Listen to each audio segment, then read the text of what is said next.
to you every Tuesday night from the ESG laboratory, where we eat, breathe, and sleep scooter data. It's ESG Live with Chuck, Paul, and Ramir. Tonight, get an exclusive behind-the-scenes peek into how we do performance testing, community content, news, and more. And now, your host, Chuck Temple!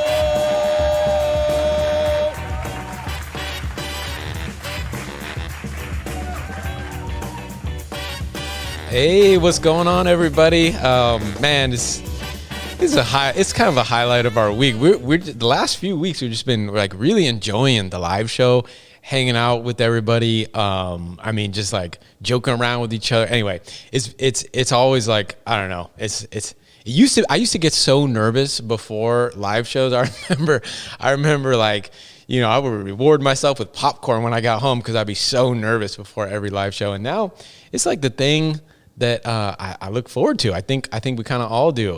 We get to kind of talk about what we've been working on for the week, and so this week is Live Show 77, and you know the thing we're going to be going over this week, the main event. So there's a couple little special things we're going to throw in at the end, but the main event this week is we're going to be talking about how we do performance testing safely so that the ambulances don't. No.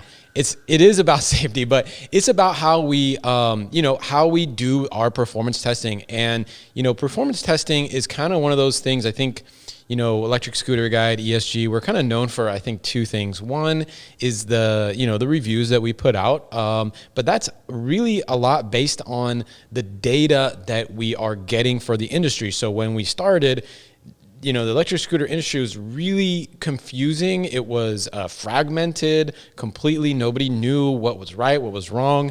And it didn't help that the data that was on the websites, they'd say, oh, it's this much range and this much top speed. None of that stuff was right. And so, so we started testing it, and we started testing it in a very rudimentary way at the beginning. And we're going to go into how that has evolved over time and what we kind of currently use now and some of our methods.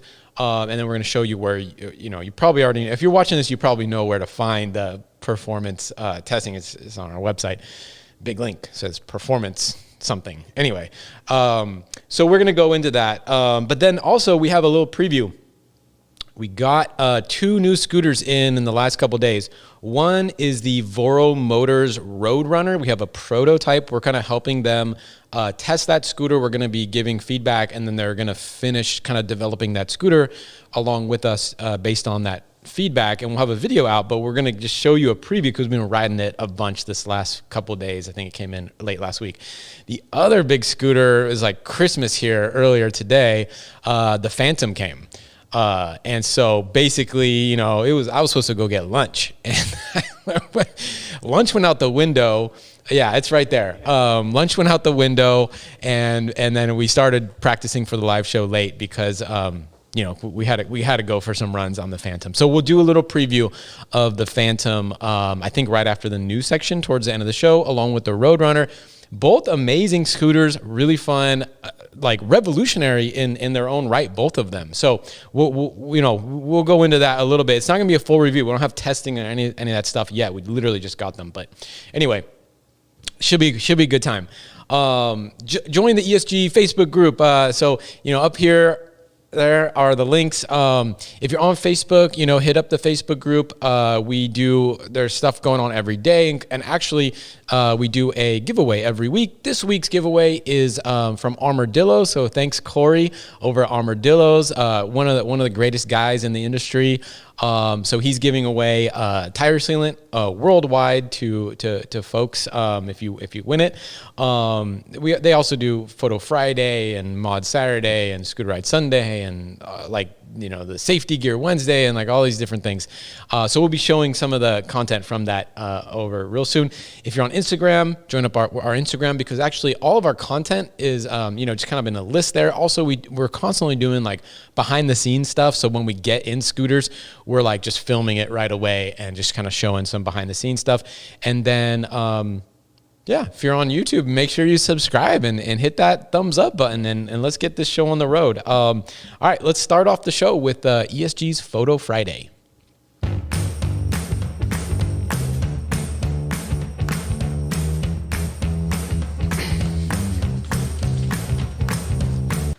Photo Friday.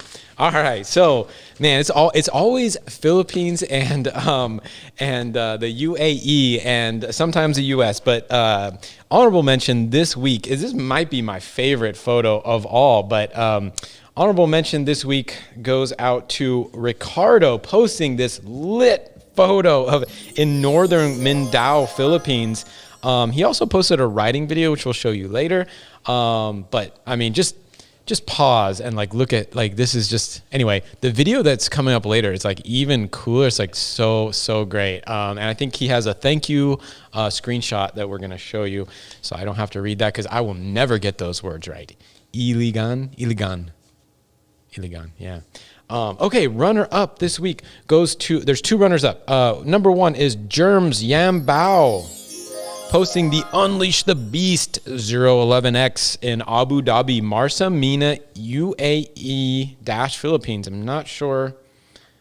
I think it's a combined thing. Anyway, it looks awesome with that tiger right behind there. And then there's a screenshot for the thank you. The best thing we ever did was having me not read all the thank yous because I would just butcher them. The other runner up, and actually, and he won last week, was Loomis Solugan, posting. Now this is going to Yaz Mall with the Ultron, and that photo from last week was like so good. Anyway, this is amazing. And the winner this week, let me get the applause ready, goes out to, and I'm gonna butcher this name, Yav Hoj Son Ibanez. I'm sorry if I mess up the name, but anyway, this is a short ride with a purpose, and this is in Abu Dhabi. This is the Cabo Mantis Pro. Keep safe, everyone, was the post on that, and beautiful photo. And there is a thank you message, or whatever we want to call that, over there. Yeah. All right, so that's Photo Friday. Let's do a quick commercial break sponsored by used scooters, and we'll be right back with Ramir.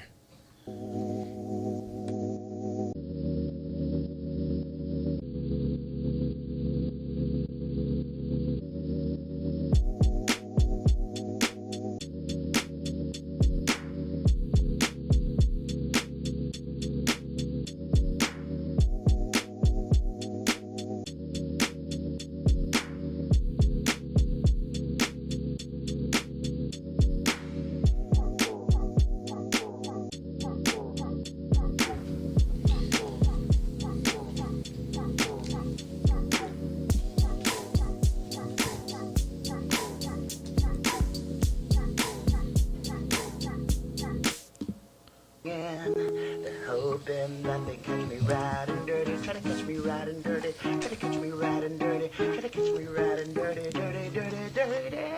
Dirty, dirty, dirty. The dirty dirties. What's up, Chuck? What's up, Ramir? How are you? Good. I would have been better, but man, today has been a marathon. Yeah, you did some work today. Well, I did. We were playing pickleball this morning. Mm-hmm. Normally it's 5 games, right? But then we went to 6 games. But then we were not satisfied after 6, and we had to go to 7. But then my partner Will and I dominated 15-0. Nice. So we had to do a rematch, and then we basically let the guys win. Okay. So. Right, here you guys. Was it Barry? No, it wasn't Barry. It was like a men's group that I play with in the morning. But then I got done with that, and then Paul's like, "Hey, I got the Wolf Warrior 11 new tires on. Let's get the range test done before the rain starts at 2 o'clock." Mm-hmm. And so then I went right. I just jetted over here. I got my shave on, right? Because like this is my one day a week. I hate shaving, but maybe in November we should do Movember or whatever it is. Let it rock out, man. But I'm down. But you're tired, so you went 7 rounds, shaved. Range test. Then range test, and then basically right into practice for the live show. How was your weekend though? It's good. Good. No tournament this weekend, but we played a little. We played, but no tournament. But I did watch the fight. Did you watch it? Yeah, I seen it. The UFC. It was the super card. It was all right. I wasn't mad. I was looking. I told Vienna like nothing we're doing on Saturday night. I'm watching the fights. Yeah. And actually, the undercard, the prelims and stuff were really good. I missed some of them. Okay, I won't. I haven't recorded. Okay. You could probably get it. ESPN app, right? Yeah, you can get it on there. app. But the main events were like quite interesting. Yeah. And then Amanda, she needs. I don't know who she. I think they're gonna. They're saying she's gonna keep defending at 145 as long as there's women for her to fight. But I just don't know who's left. What? We got something. Hold on. Robert Fontanoza. Hey, thank you, Robert. He says for the PEV community champs, thank you so much for the super chat. You're awesome. Thank you for always supporting us. Yeah, he's always in here supporting us. Shout out to you. And then Sunday, I watched the All-Star game. It was weird. They had a new format. What's going on? Oh yeah. Oh, Steph Curry. Yeah. He won that. He won that 3-point contest by one point in the dramatic finals. fashion. Yeah, that was pretty good. That was pretty good. Yeah, you watched the whole game? Yeah, I watched the whole game. I'm not a big fan of Giannis, but I thought Steph and Damian Lillard played pretty good. It was pretty cool. They were all Damian Lillard started taking it. He took the first one, I think, from half court, and then didn't Curry follow him up? I mean, Curry was already taking shots from like close to half anyway, just to show off, and he made like such a high percentage of those. I don't know what, I think it was like 6 for 8 or just some crazy percentage.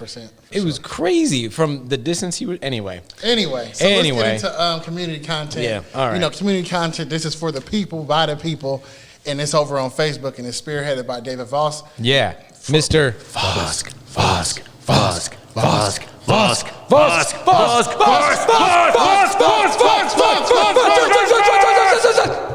So first up, we have Scooter Ride Sundays. That's where people share the group rides. Wait.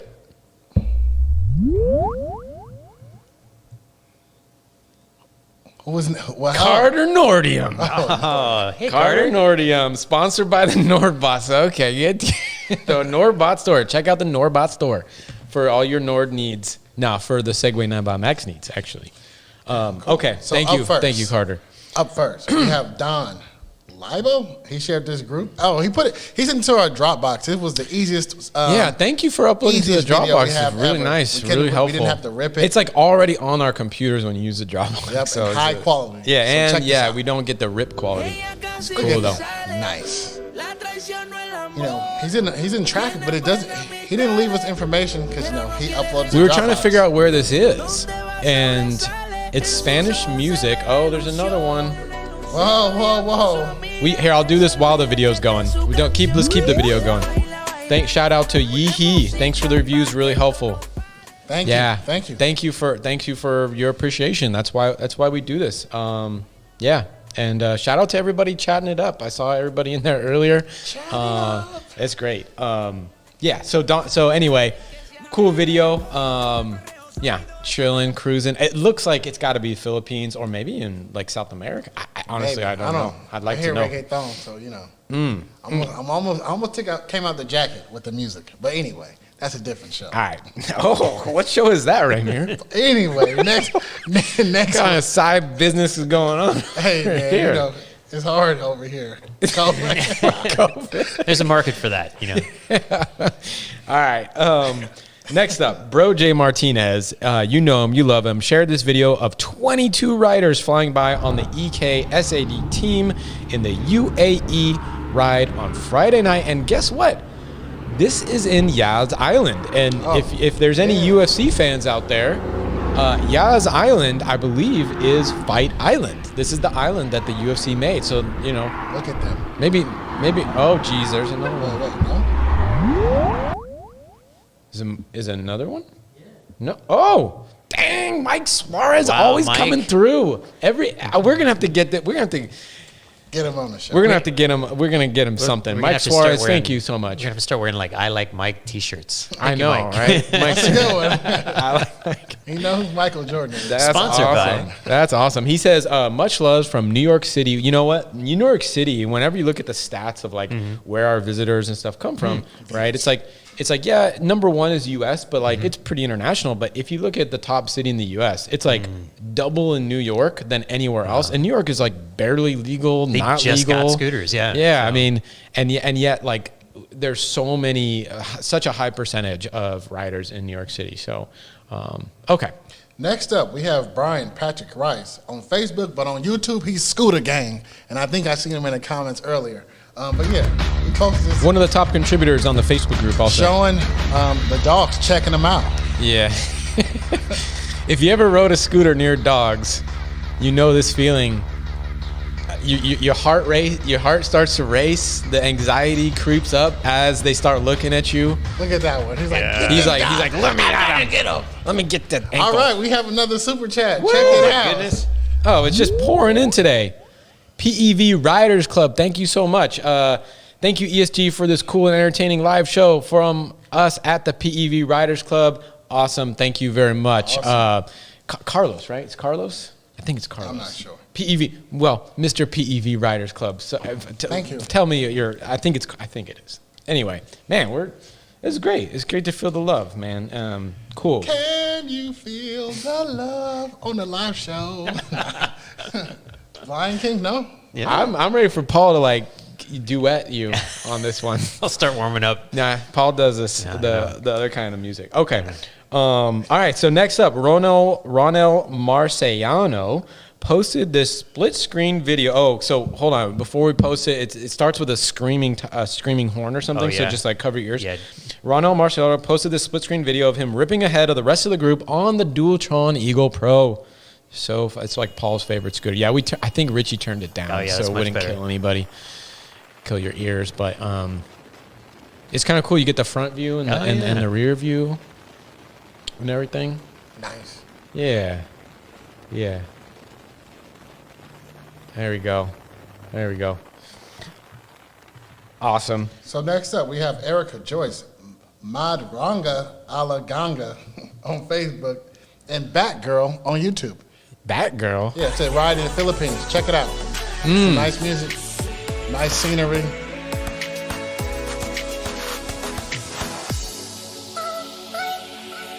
I like that mask he's wearing. When COVID is done, going to the Philippines. Yeah, she actually talked about Gotta. how she has some notes here. So, Oh. she talked about how riding an electric scooter helped her, get out, from work and support her pastry delivery business. Oh, During pastry the, delivery business during the pandemic. So Yeah. that's what's up. Scooters and pastries. Hey. What could be better?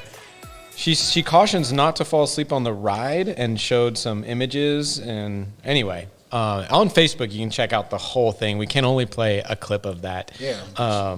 But yeah, cool. Okay, Richardo. I think it's Richardo.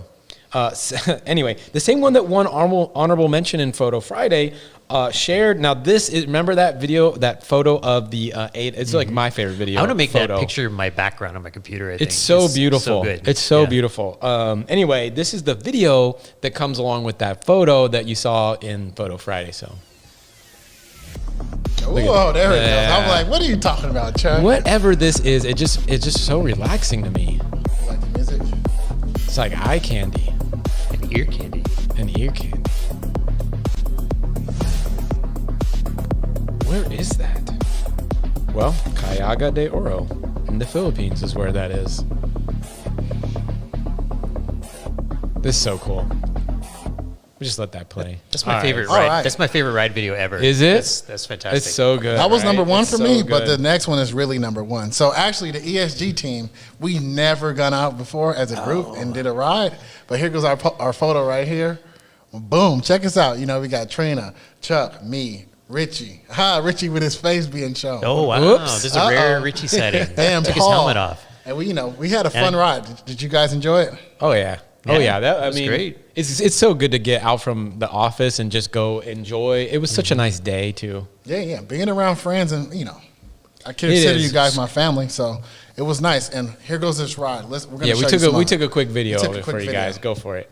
About 2 minutes. Stick around. Just to watch And we it. got a super chat too, but I'm gonna hit up the super chat in a second. We're going to Emeryville Public Market. You guys got masks and everything? Yeah. It's perfect. We're taking the one road without any bike lane at all.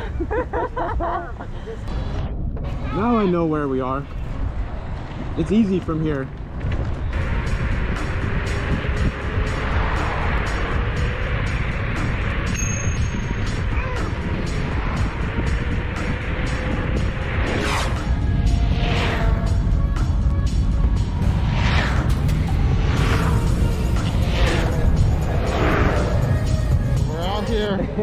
around. All 5 of us. You got me, Trina, Paul, Richie, and Chuck is behind the camera. Yeah.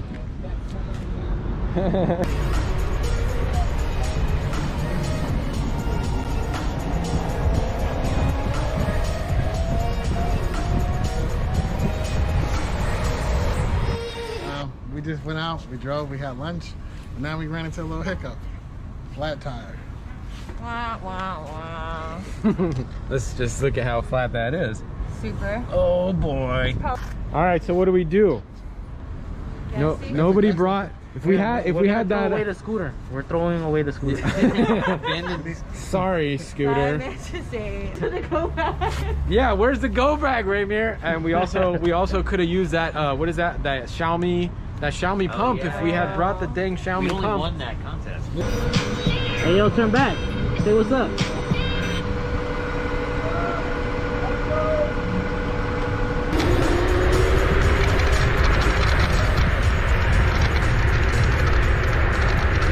Okay, everybody, we made it back safely. Richie, me, Trina, Paul.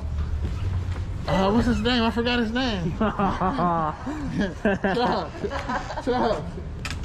Everybody's in one piece. Nobody's got any blood coming out anywhere. Good. All right, made it back. No injury. No, nothing except for a flat front tire. But Yeah, that was nice. yeah, that was fun. I think. Sorry, I forgot we your should name, do that. Chuck. Oh, is that what happened? Yeah, I don't know. I was caught up Sometimes in the ride. yeah, caught up in the moment. You I- just. you know. So my riding suit, now that I'm always wearing it, now You got a lot of flack for that riding yeah, I suit, know. Paul, People on love the suit. Facebook. I never should have gone away from black. Nobody There was noticed a the suit when it was 79 black. comment. Yeah. 90 now. Oh There my was 90 gosh. comments on Yeah. your riding suit on Facebook from Yeah. the T15 Air. I blame Trina for that. I wear the suit all the time, but it was Trina's idea. It was a great idea, actually. It was ironic that we were featuring me on this slowest scooter that we've ever tested, and it was kind of making that contrast. But I do wear it all the time. I will wear it, no matter what we're wearing. Now the suit has always inside this pocket right here a pump. Oh, And, perfect. and a tire pressure gauge. So That's next awesome. time we'll be ready. Nice. Hey, we got a quick Super chat. Yeah, we got a super chat Super from chat. Ion Rides. It looks like New York City. Ion Rides. I don't know about Ion Rides, but hey, thank you for the super chat. Thank you, Ion and Rides. thanks for watching. And hey, we just hit 100 views. So concurrent. That's cool for a non. It's not the Apollo Phantom show, and we're still at 100 views. So that's cool. awesome. Yeah. Pretty. All right. Boom. We did it. We did it. In addition to other community content, we have Mod Saturday, my favorite part, because, people show their mods, their upgrades, everything scooter, mechanical stuff. I can't do anything, so I love this part. So first up, we have a video from, I'm going to butcher this guy's name, John Andrell Macbuhos. I He love posted that this name. custom monster scooter. Yeah. eScoot 10 DH 2400. Look at that deck, though. I love the It's shiny designed decks. by G-Art e-scooter deck. Yes. I don't know how they keep the shiny decks shiny though. I don't know how they ride. I don't know Yeah. how they stick to You that just- deck. You just ride in socks. Maybe a hospital sock so you don't slip. Yeah, those little toe Yeah, things that I rubberized used to have those as a kid. Yeah. My parents didn't want me doing the moonwalk. Yeah. Apparently, all the time. They were like, "Stop it, Chuck!" And then they gave me anyway. Yeah. Next super chat, Chuck does the moonwalk. No, cameras are too high for that. All right, this next one from John. Oh, Well, there it goes. boom! We can't keep these men down. Mark Reed, who actually won last week's Shred Lights giveaway, who's been in the group for a long time, had a really bad injury, I think last year. I remember chatting with him about the injury. Anyway, he says, great show. Love Paul's throwback of Sugar Hill Gang rap last There we week. go. Thank you. So Thank let's you. get a quick applause for that. Paul, I think we're Run the beat. I think we're gonna have to export that and then play that and we'll do something fun with it. Anyway, thank you, Mark, and thank you for just kind of being just in the community for so long. Okay, John posted this Wide Wheel Pro dual dash cam front and rear used mainly to see cars. So I like this. This is a cool idea. So basically, he's got a camera mounted backwards, and that's the front. So he can now see, it's like your rear view camera on the back. I know when I'm blasting by cars, I'm always looking to my left, just making sure I'm past everybody. But this would kind of do that for you. And so he's even posted looks like an Amazon link or something to it. So a pretty cool find. Yeah, nice. I think that's great. When our group ride, I kept looking back to seeing where the scooters were. So if I had something where I can kind of look straight and, knowing you guys are behind me, because Richie, he said he almost clipped me because I did like a quick turn. I did the same thing. I'll try to go straight, but sometimes, you're doing everybody, we're all carving it up. Okay. We're out there. Next person up, Gabriel Cruz Jr. You want to say? Resurrección. There we go. He posted his E10 Abu Dhabi video. Just check it out. So it's a nice hype video of his scooter. Lots of lights. The E10, seat, a tow handle, a phone holder. Check it out. Nice. Boom, boom. That's a big scooter right there. Got a seat. He's sitting on it. Yeah. Look at that. Lights going crazy. I'm getting big vibes from those lights. Oh, there it goes. Oh, now he has the vest on there too, a safety vest. Hold on. Paul, you want to read this one? It says, my son and I, Carlos, are watching the show, and he wants to say hey to Chuck, Ramir, David, and Paul. He also wants to hear Paul rap again. Let's... Hey, son, let's go. Play the beat. No. Actually, I collected a couple of clips this week, and maybe if there's time, I'll slide one over to Richie here. Okay. Maybe we'll feature that later on. Yeah, that would be great. I want to see it. Play the beat. What's the beat? I don't have this one. No. Okay, we'll do it. It's got to come naturally. Okay, and then finally, Nick's O-Dog posted a fully customized 011X by Head Turners DXB. Smash. Let's just get a quick harp sound. That's nice. I like it. Okay. Cool. In addition to other community content, we have Safety Gear Wednesday, where, we like people being safe. We always promote being safe on your scooters, helmets, pads, so keep them coming. First up, we have John Richardson. He posted on his Dualtron X2 with the full gear, always, and he says this: there's nothing like riding with the comfort of great protection. All the gear, all the time. It's how I ride. That's nice. Yeah. Better be safe than sorry. All right. And then finally we have Tom Demore. And this is something that I need because I have this problem where I sneeze whenever I look at the sun. And mint. What? And chocolate over 70%. And, pepper. Anyway, he posted this ILM flip-up dual visor helmet with LED on the back. So, I was asking Paul about how this works. Yeah, because I need something like I was asking you. Yeah, it's like a dual visor helmet. So you've got the outside one, so you can be riding along with everything closed, and then completely independent. You can kind of reach up and slide down, and the little blast shield drops down in front of your face. And so if you need sunglasses, they just they drop down and then they go away if you don't need them. So it's pretty nice. And then the other two things you can do with it is you can either ride with the shades, the dark stuff down and the regular visor up, and still you get the wind in your face but not rocks in your eyes, or if you can go full open face like it is here and still have some eye coverage. So it's kind of like in the summer, right? I would use just the darker kind of thing, and then you feel more wind, right? Whereas sometimes people would complain usually before they get the full face that it's too they're worried that it's too hot in the summertime. It's not, if you're going fast enough, it's not that hot. Yeah. And so that's what I would do is, I would ride in the summertime with the chin bar always down. Whenever I'm moving, I was chin bar down. But I do love modulars.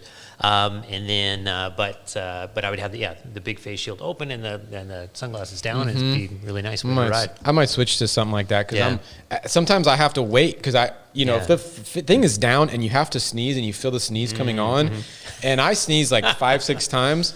I have to get to the stop really quick. I pop it up, I pull the mandible down and try to get my mouth out. Yeah, it can get gross in there. And luckily I think I've stopped every time, but I'm just it's like it will basically blind me if I were to sneeze in there, and it's just, I try to actually get my eye doctor to give me a prescription to tint my windows, and he wouldn't do it. Jerk. Next up. Sorry. No, this is just kidding. He's a great guy. All right, Commute Thursday, right? Yep. So we got a bunch of responses about what your commute looks like, and the first one is actually Alex Simon, who you saw on the show last week. He that's Zero to Epic. I think he's actually in the live chat, and we're gonna just start playing this while we talk about it. So what happened was, he's going on this trip. He needs to go, 120, 150, 180 miles a day. And everybody in the community is like, how in the world are you going to do this every day? It's what we've been talking about. And so he was like, all right, I'm just going to do it. I'm going to show it. And so he did this ride. He lives in Las Vegas. And this is his ride. He ended up posting a video, later. We're not going to show that whole video. But he kind of talked about his experience, what gets sore, what doesn't get sore. I mean, he has three Wolf Warriors, some 2 or 3 Apollo Explorers, or two Explorers, and he's getting a Phantom also. Nice. And then from Fluid, Enochem. the Enochem Oxes, right? Yeah. So I think this particular ride was on 3 different Wolves, something like that. Nice.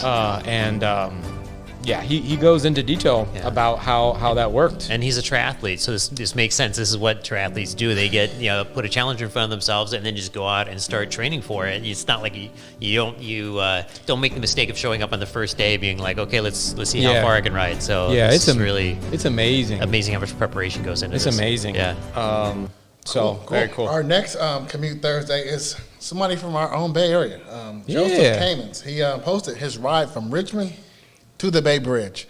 And we have to do this because this is right now. Yeah, so actually this is our home. Actually, we know all these spots because we're right in next there. time you ride there, Joseph, hit me up, man. Yeah, I mean, that's the racetrack that they don't use anymore. Here comes our speed test right there. That's a speed test right there. And then there's the Bay Bridge, and there's Treasure Island, which I think he's about to get to. But I've never ridden the Bay Bridge, and it's 2 hours. It's beautiful though, and it wouldn't take us long at all. Once you're going straight, on a scooter, you just keep going. Yeah, 2 hours, 27.7 miles. Yeah. What was he on?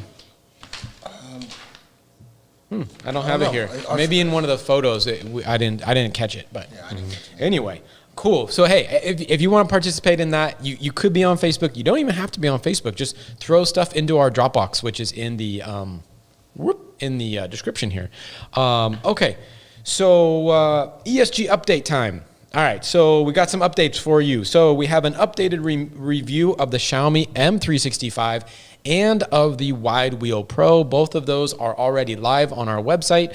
M365 already has new updated media and things like that. We got some videos embedded in there and like a lot of cool stuff. And then the Wide Wheel Pro has already been rewritten, but we're going to get some, see how cool, this is the coolest thing.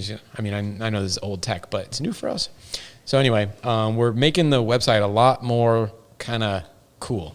So we have a new blog post about Alex Simon from Scoot America, detailing his interview from last week, explaining how he's preparing for the trip and how you can contribute to his cause.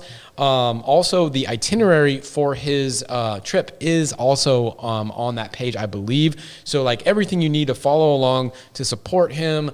Let's make this guy, let's give him as much support as we can from the community, because like this is the kind of stuff that needs to be happening in the industry. We also have a new review up. We're gonna actually have so the written review is up on, I know I called it the Apollo Air last week. It's a Segway T15 Air. Okay, and it's this little weird UFO looking scooter. The review is, what's that? Oh no, I was just agreeing. I was like, yeah. It's an interesting looking I guess scooter. I can tell them we're gonna do a YouTube shorty. Yeah. It should be up tomorrow. Tomorrow morning? Yep, tomorrow morning. Check it out on your phones, and give it a thumbs up. On YouTube, out on YouTube, but probably be on other platforms. Yeah, I'm we can assuming. put it everywhere else. Yeah. Okay. But YouTube first. Cool. Yeah. So check that out, and the review is already online. Coming up next, some big videos coming out. So the Wolf Warrior versus the Wolf King, the 5 differences between them. That's what everybody's asking about. Also, that is why it's like, man, I was stretching my back the whole day after the range. That's why I redid the range test on the Wolf 10 because 11. Yeah, the 11, not the 10 is not out. The 10 might be midsummer, but so basically we're gonna have a video coming up with the differences between those two scooters. I know I already did a range test on the Wolf Warrior 11, but that was in primarily single motor mode because it was how I would ride the scooter. But then after riding the Wolf King, nothing is fast anymore. And so now we're, and to make it as, consistent as possible, right? The new data, which I just did the range test. What was it, Paul? I gave Paul the SD card. Yeah. So we went back and so we redid the range data like for just the low. I think low 30s. Right here. I just flipped over to the other page. Yeah, it's right here, 30.2 miles. So it actually went a shorter distance, A little bit shorter than the Wolf than our Wolf King, but it went faster. Yeah, I had less traffic. Yeah. I also went a little bit fast. Probably because your back was hurting, but but I was ready to get it done. The average speed for the Wolf King was 20.1 miles per hour over the course, and on the Wolf Warrior 11 you were going 21.9, which are the two fastest ever range tests. So speeds on range tests, So, but not bad at 33.4, and that knocks the Wolf Warrior 11 out of second place for the best range ever. Oh, and there'll be a surprise later for which shoot scooter is now number 2 for. Paul's got a little quiz coming up, which is going to be trivia. Really fun. We're going to do a little trivia. That was Steph that did that. That was Steph. He just fell and hit the wah-wah. He hit the sad trombone sound. There we go. Let's see what he hits next time. Okay. Let's see. We're gonna have a video on the Roadrunner coming up. That's actually more of a it's like more of a testing video about what we like, what we don't like, because it's not gonna come out for a bit. It's I think they're VORO's asking for our feedback, and then they're gonna make changes to that scooter, which we're super excited about because, man, if we can help someone make a better scooter, like, that's cool. So that's coming out, and then the Phantom arrived. As I mentioned before, I believe there's going to be a video coming out either this Friday or next Monday. Most likely this Friday, which is going to be like a first impressions video. And I already wrote it, and I tell you, it's got a lot going on with that scooter and a lot of things we haven't seen before. I mean, it's things that we've seen in different scooters, but they put it all into one. I think we started seeing this with the Ghost, where they're starting to pack in all of these fan favorite features into. And anyway, so I don't want to spoil any of it because we have content coming out, and we're going to talk about it a little bit more at the end of the show. Okay. And then I've got an article coming out. It's called Race Like a Champion, and it's just about the emerging racing scene for electric scooters, which I'm very excited about because I used to race motorcycles. And it's just about, the different places. The Philippines are kind of leading the way. There's a race coming up in Apple Valley, California, on March 27th, I believe. And then there's some racing going on in Bogota. And then there's the Electric Scooter Championship, and which is a much larger sort of endeavor that's getting underway. But the article is just all about, if you wanted to go racing, sort of a primer on, like, what the heck do I do? I mean, what do I bring, and how do I get ready to go? And it's just, it's my notes from, all of my racing experience and scooter experience. And I think it's a pretty fun article. It's almost done. It'll be out maybe end of this week, beginning of next week. Looking forward to it. Yeah. Looking forward to it. Okay, so let's see here. And then fastest scooters also. Yeah, so we've updated our fastest scooters to show the Wolf King data. It's our number 3 scooter, number 3 fastest scooter we've got data for. It's actually just by a hair behind the 0.6 Dualtron X2. Yeah. But we didn't. But the X2 is not something that we've tested, and our data, when we test things, it's typically slower than what you see on the speedometer. Yeah. And so Yeah, so it's You right know, there. our data, yeah. But the fun thing is Google's picked it up. It's the #1 ranking article on the subject. And if you ask Google, hey, what are the fastest scooters? It just quotes our data directly to you. Which it should be, because if you look at the other articles up there, they're not based on anything that's anything. Yeah, this is all based on real it's stuff only, that we could verify. It's really the only one. Yeah. That I mean, anyway. Yeah, and we're going to keep updating it every time we get new data.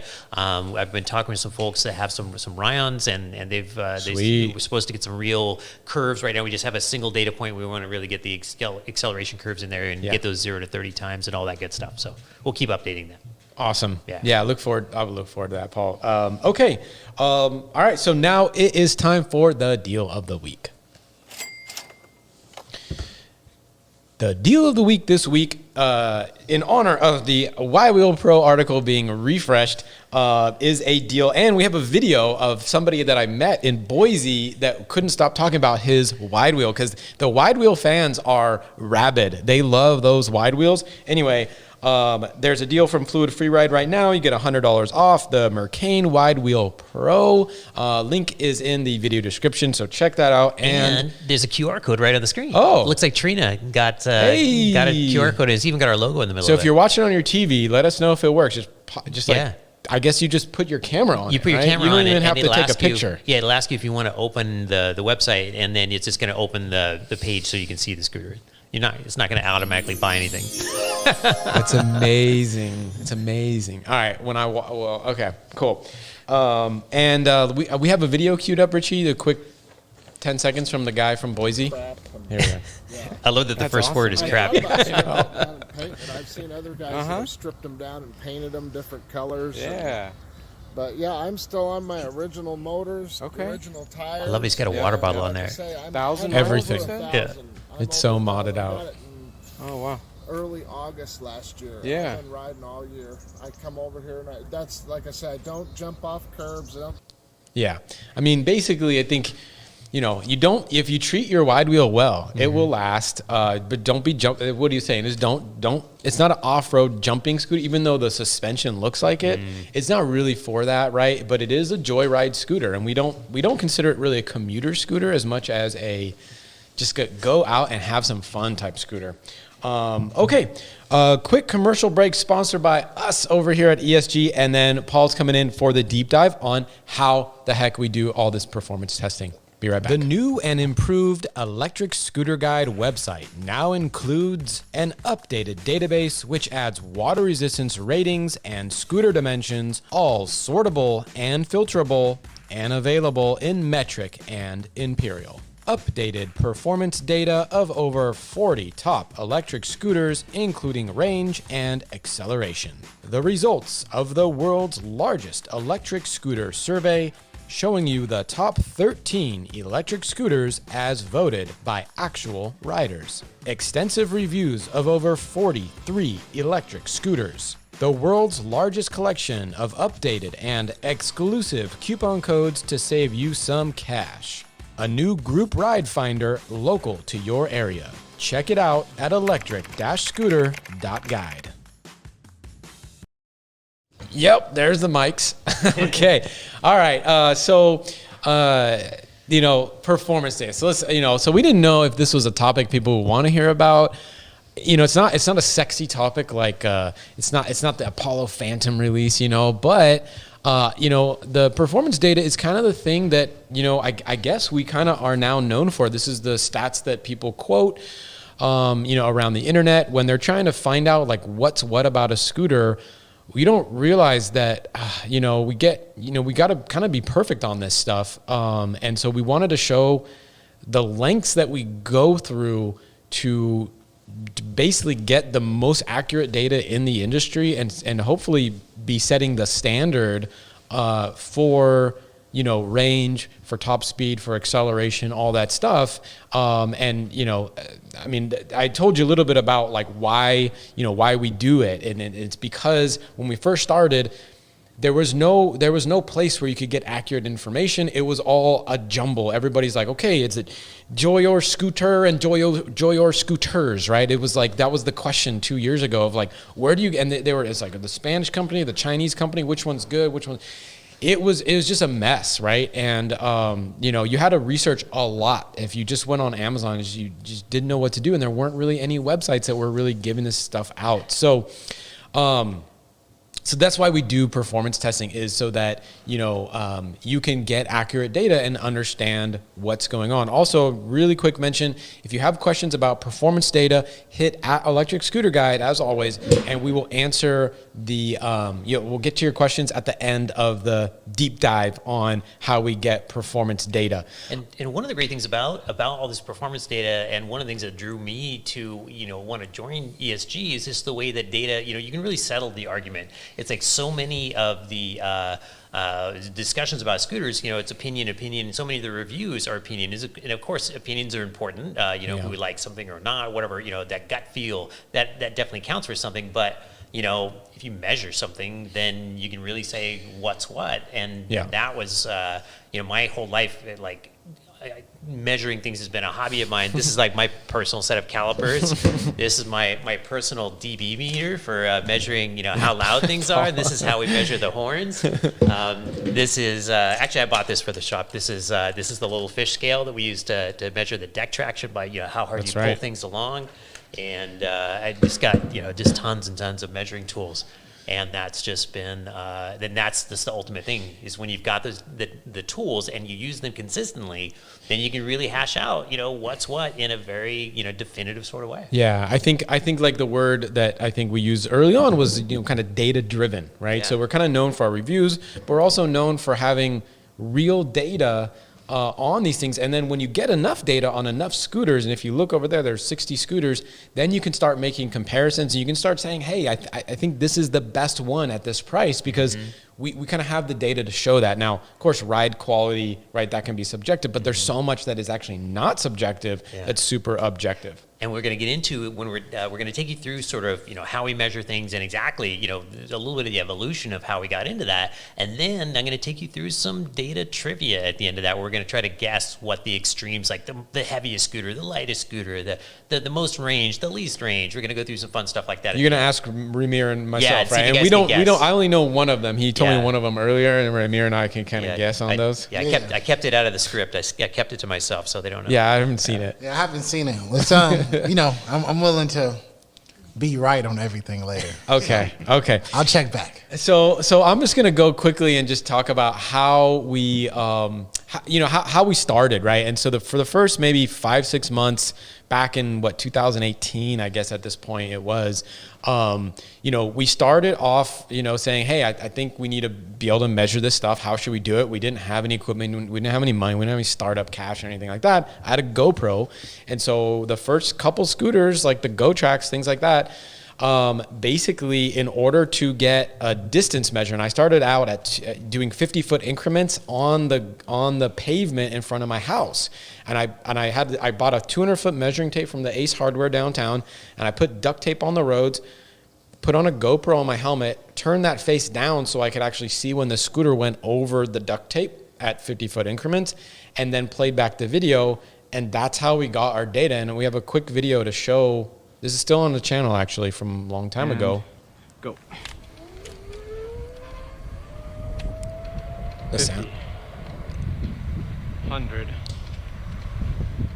150. 200. 250. So this is how it was done. It was pretty rudimentary, like really early on, and it was okay for that, but it wasn't really good for braking tests, right? Because for braking, as you can imagine, when you get down to the nitty gritty, trying to get it down to like a 1/10 of a second perfection, the equipment wasn't good enough. And the reason for braking was because, I had a marker that I was supposed to start the brake at, but when you're going at 15 miles an hour, or as we found out, GoTrax has never actually got to 15, even though people said they were on the speedometer. It said 15, but but for the braking test, right, you couldn't do that because, we have a video of it, but hitting the brake at the exact moment that you cross the hash mark, it didn't really work. And so Yeah, it's 11 feet per second when you're going 15 miles an hour. Okay. So you know, It's a tough. tenth of a second is more than a foot, and that's a foot is a big deal in our measurements. Yes, I absolutely. mean, a tenth of a foot is Yeah. can be the difference between winning or not winning when we're oh, comparing for sure. two scooters. So For sure. And so here's a video of how, again, very early on, you can see I hit the brake, and then what I do Pretty close in there. is I take out the chalk, mark it, each trial. That's number 7. You know, I mean, this is before we had helmets. This is when it was just myself and Yeah. Justin. And so, you know, it was tough, and it wasn't all that accurate. So, you know, so then Hey, big news. What if you could ethically... I got it. And then that was just the next video on YouTube playing. So then we started extracting the data from the GoPro, right? And then that got into an Excel. So you could, there was this website, and I'll show you the picture here, but you could actually extract GoPro data into Excel spreadsheets. We added these extra columns to give us the true speed, because it would do like 3D. It was complex. Yeah. But once you understand how to, like, you know, do a formula that then gets you the speed, and then you play back the video, find when you did each test, right? Because Wow. there's no matching of the Yeah. video. You have to look at the milliseconds, match up your. Anyway, it just took forever. Yeah. And so what eventually happened is that we looked up racing gear, and this is before I knew you and before Raymir came on or anything like that. But we found Race Logic, and the Race Logic we can show here. We talked to the guys over there. They consulted with us. We told them we had no money. We basically needed something, and this says 10 hertz, but they were actually discontinuing a 20 hertz model, which is for braking and things like that. We want as much data per second as possible, so 20 hertz gives us a lot more. So that we have a discontinued 20 hertz model of the VBox Sport.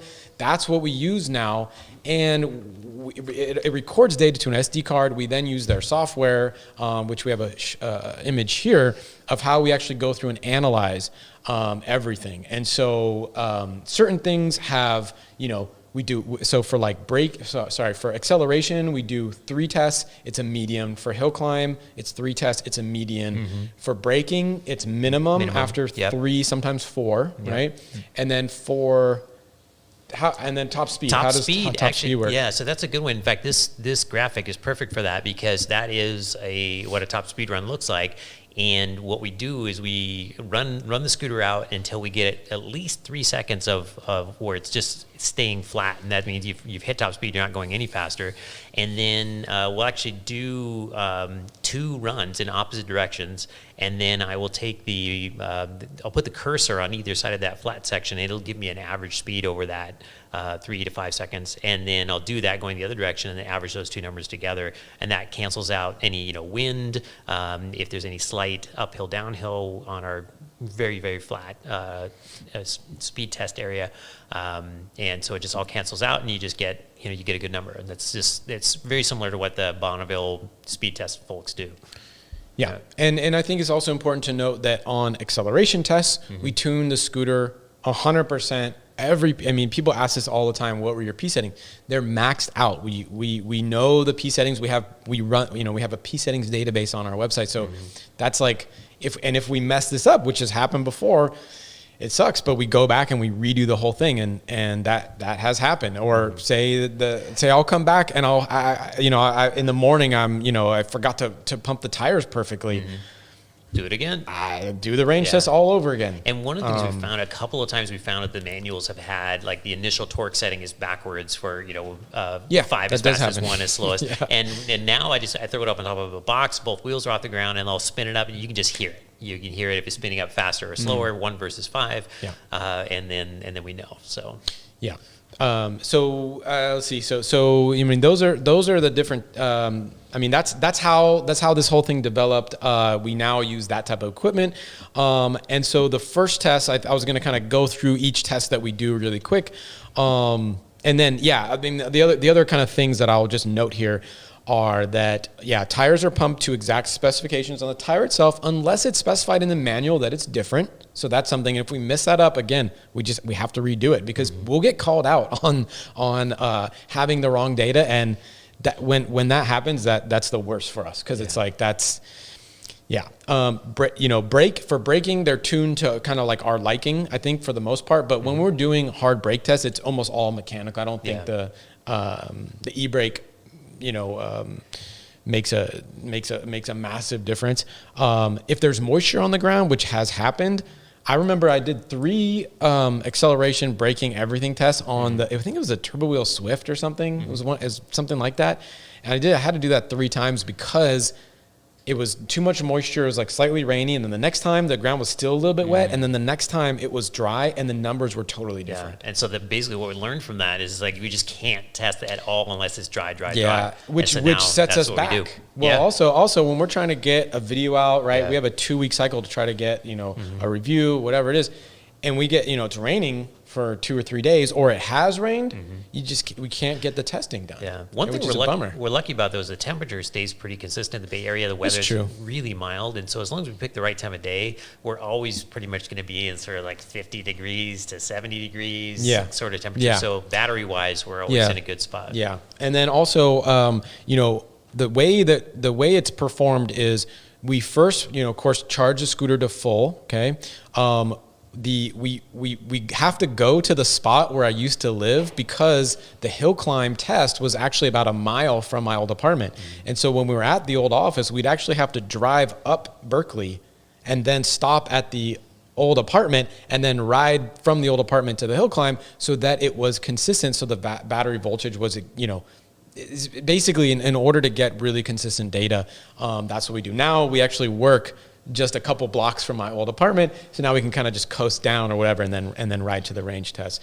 The hill climb test. So hill climb test is first. We go full charge. We ride at 15 miles an hour to the hill climb, and here's a quick video of what the hill looks like and how that test works. Oh, I got it. Test. This is just a hill that was near my house.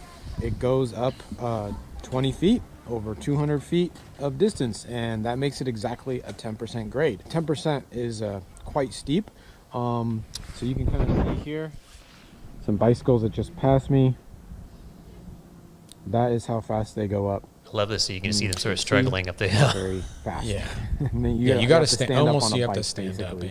I'm on the Roadrunner today, but here's how it works. You go up like this. Avoid the little bumpy thing there.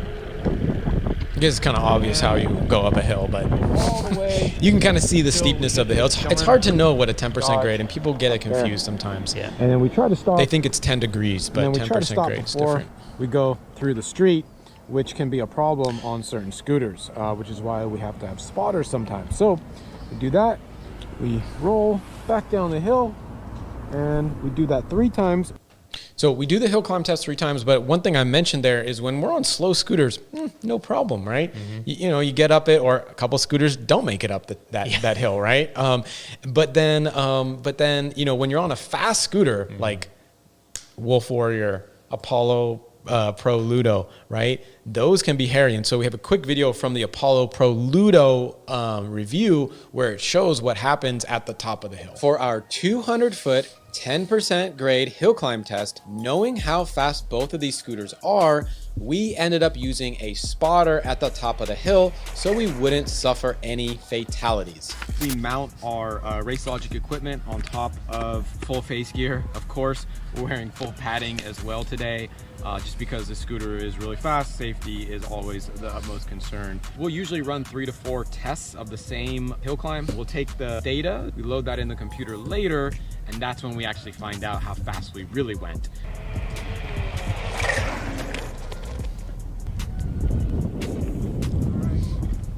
Man, my heart's kind of pounding right now. So what happens is when you're on the fast scooters, right? I like 200 feet is almost the top of that hill, right? And I think you ended up measuring out 200 feet so you know when you could stop. That was a smart thing to do because before you came, I just went until about 2 car lengths from the stop sign. And when you're blasting up there, you're going faster and faster. And I think we measured right around 29, 30 miles per hour accelerating, right, at the top of that hill. And then, you're trying to smash the brakes at the last second before you're hitting a stop sign. And so what happens is is what you saw in that video. Is like, there is no way to stop that. You're going to fly through the intersection. And I remember one of them, I actually almost hit the curb on the other. I mean, I did hit the curb on the other side, but I didn't fall. That's one of the brakes on the Wolf King were so amazing because I was able to sort of pace that out. I hit the brakes like at 201 feet. Yeah, and smart. then Smart. managed to haul it down by the stop sign. I think it was that's a innovation, Paul. The marking that 200-foot mark, because that's a very smart thing to do. So once we're done with hill climb, okay, we then ride to the spot where we always do our acceleration test. Whenever we ride at 15. That way, you're not blowing any volts or anything like that. We're always going at 15 miles an hour, and we go up to the acceleration test, which I took a quick video of yesterday to just show where that is and how that works. So, Okay, from there, we actually go all the way to where we do the acceleration and braking test. So it's always hill climb first and then acceleration and braking. So I'm gonna head over there now. My favorite part of these testing is being able to roll by my local pickleball court. So we've reached the spot for the acceleration and braking test. And this is where we go. We go to this nice long flat straightaway here.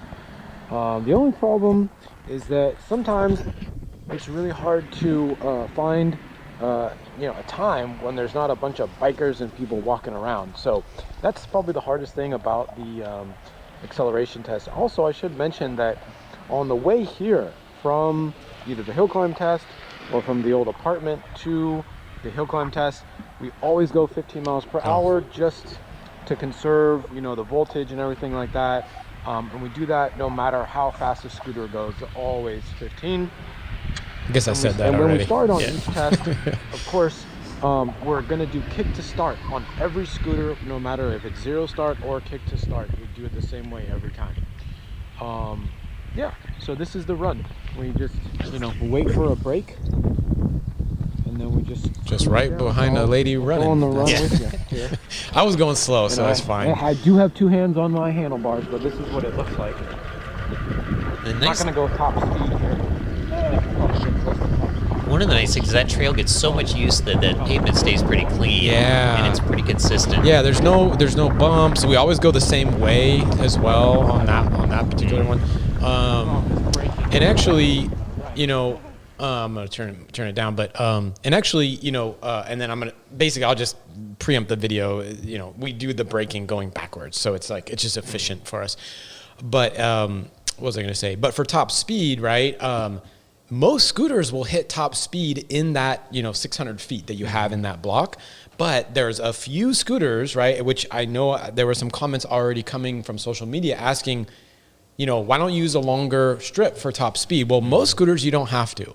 But then there are a few like the Wolf Warrior and things like that, and maybe in the Dualtron, where actually I wasn't really 100%. I mean, you start seeing this graph start to slow, start to level out, but it's not quite there. Yeah. And that's when Paul basically took over top speed. So what do we do now, Paul? Yeah, and so that's the thing is unless you really see it go up there and just flatten out and see the data stay flat for a good long time, you don't know for sure that you've hit top speed. And so I kind of searched around, actually drove around the car, looked around different sites to find a spot, and we found a spot that's it's flat and straight and about a mile long.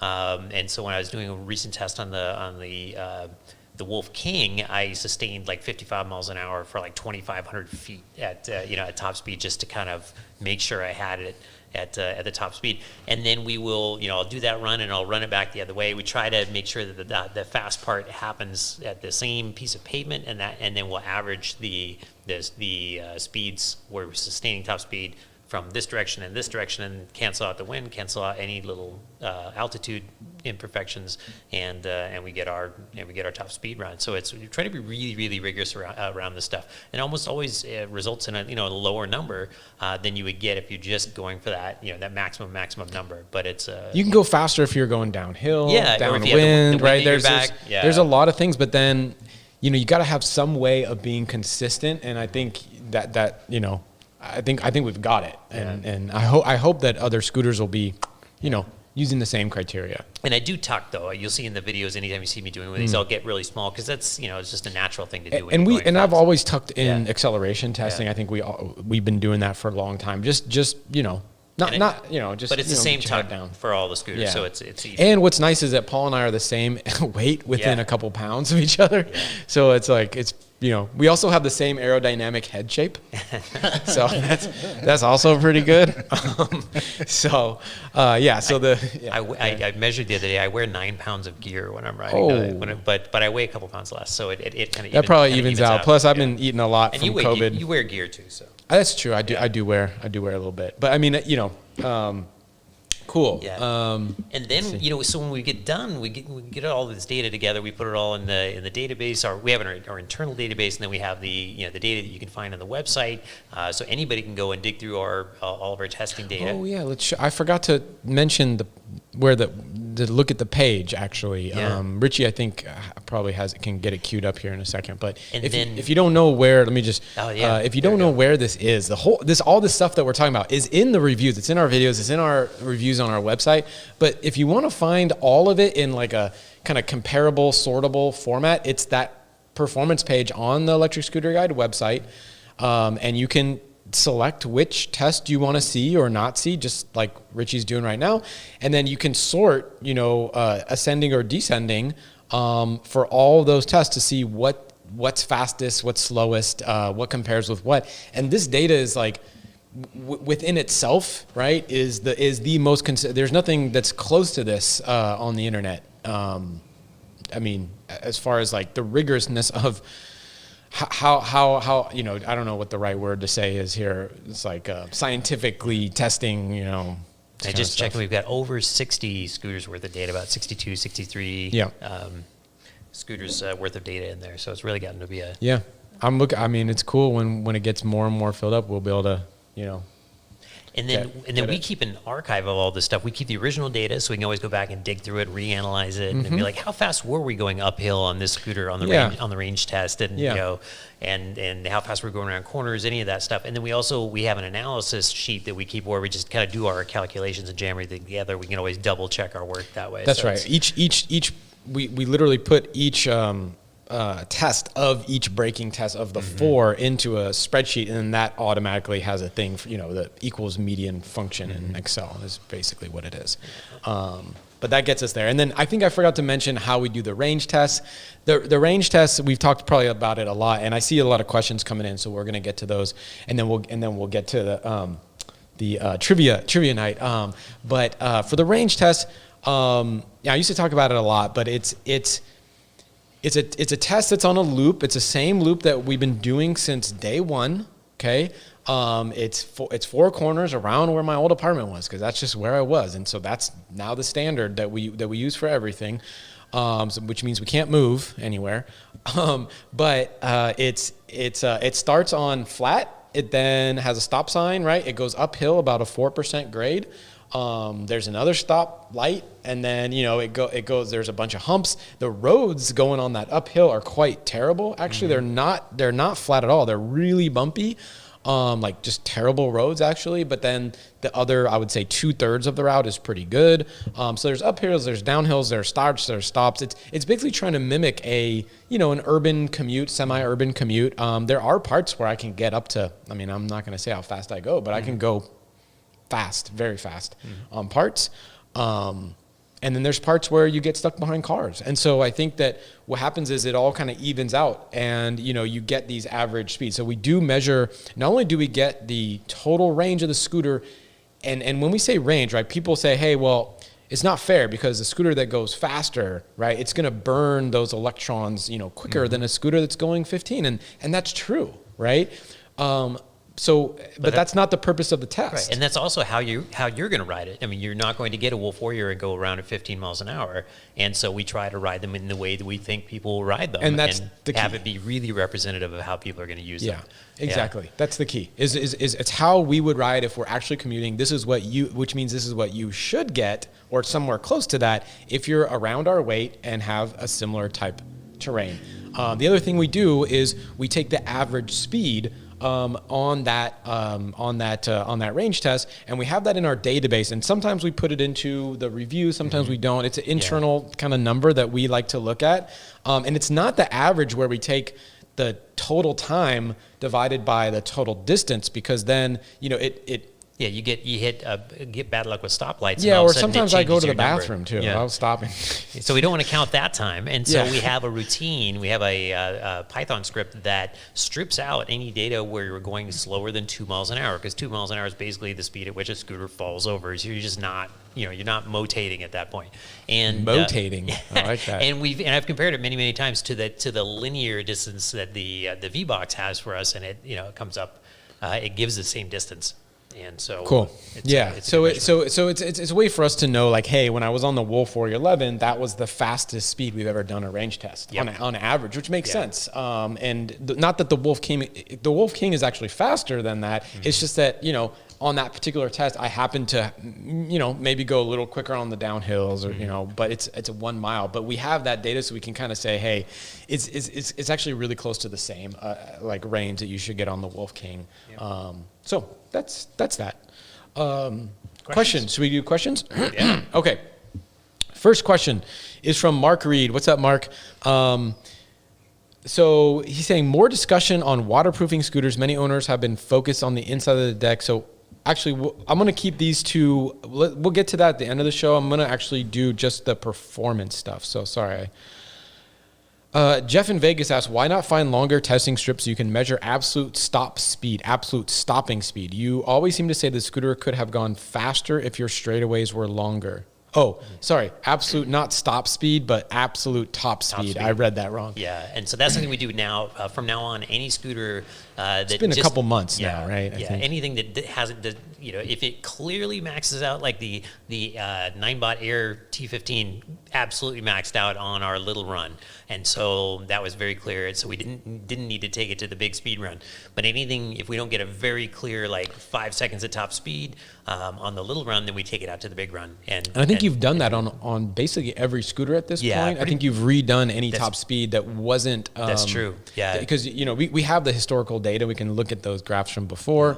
And most of them you do get to. I mean, like any scooter below 40, that max. Even the Manti. Yeah, the Manti all max around 36, 38. The only one I didn't get a chance to redo was the Ludo, and so you see that curve. That's one I would love to take out to the big range, because we don't have it here anymore. We had to give it back. Apollo, and they're cooking up some more Ludos. Yeah, so, I know. It's exciting. We might get another chance. And that still crushes most acceleration tests. Yes. I mean, it's crazy. Anyway, so Jeff in Vegas, that's already happening, and on every scooter but the Ludo, it's already been redone for true top speed.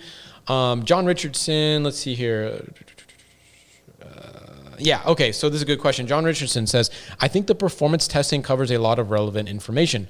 When I first started looking into buying a scooter, here are some questions that I never seemed to find an answer to that I hope you guys could add to your reviews. And I read this comment on Facebook earlier. I responded to it earlier on Facebook, but he's saying if you could add this, how fast does each scooter go at the various step settings? So the different settings, and then what are some recommended P settings? I like this one the most. What are some recommended P settings for various riding situations? And so, Paul and I have really different riding styles where we actually, like, I tune my scooters very different, especially the e-brake settings. I particularly like having strong e-brake because I find it predictable. Paul does not like. I'll either use the all the way off or right next to all the way off because I like to have just pure mechanical control of my brakes all the way down to a stop. But I think that adding to our reviews, like, so for like the Wolf, right? Yeah. The Wolf King and the Wolf Warrior, we wouldn't actually, like, I would not ride that at the top most crazy. I mean, we do it for the acceleration test, but that's dangerous. It's not dangerous. It's dangerous if I found out, Paul had his injury from that. Yeah. But basically, I actually think it's valuable to say, hey, if you get the Wolf King, like, maybe tune the initial acceleration to like a 1 or a 2, or in that case, it's backwards, right? So it'd be a 4. So we can kind of say, hey, like, these are the ways to adjust the scooter for, like, when you first start out, put this in, and when you're ready for like level 2, here's the one to change. Yeah. I think that's a cool idea. Yeah.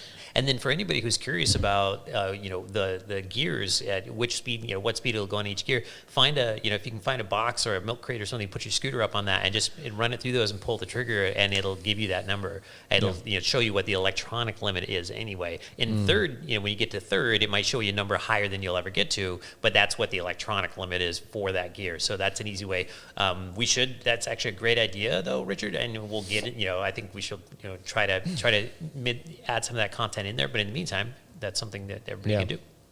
Okay, next question. Skip Bleistein. Do you the same hill for all? So I'm assuming it's like, do you ride the same hill for all testing? I think you need to find a steeper, longer hill and put a big guy on. So we do. So first question is, we use the same hill for every test, for every hill climb that we've ever, everything that says hill climb in any of our content, it's the same exact hill with the same weight rider. The next part of this is about finding a longer hill. I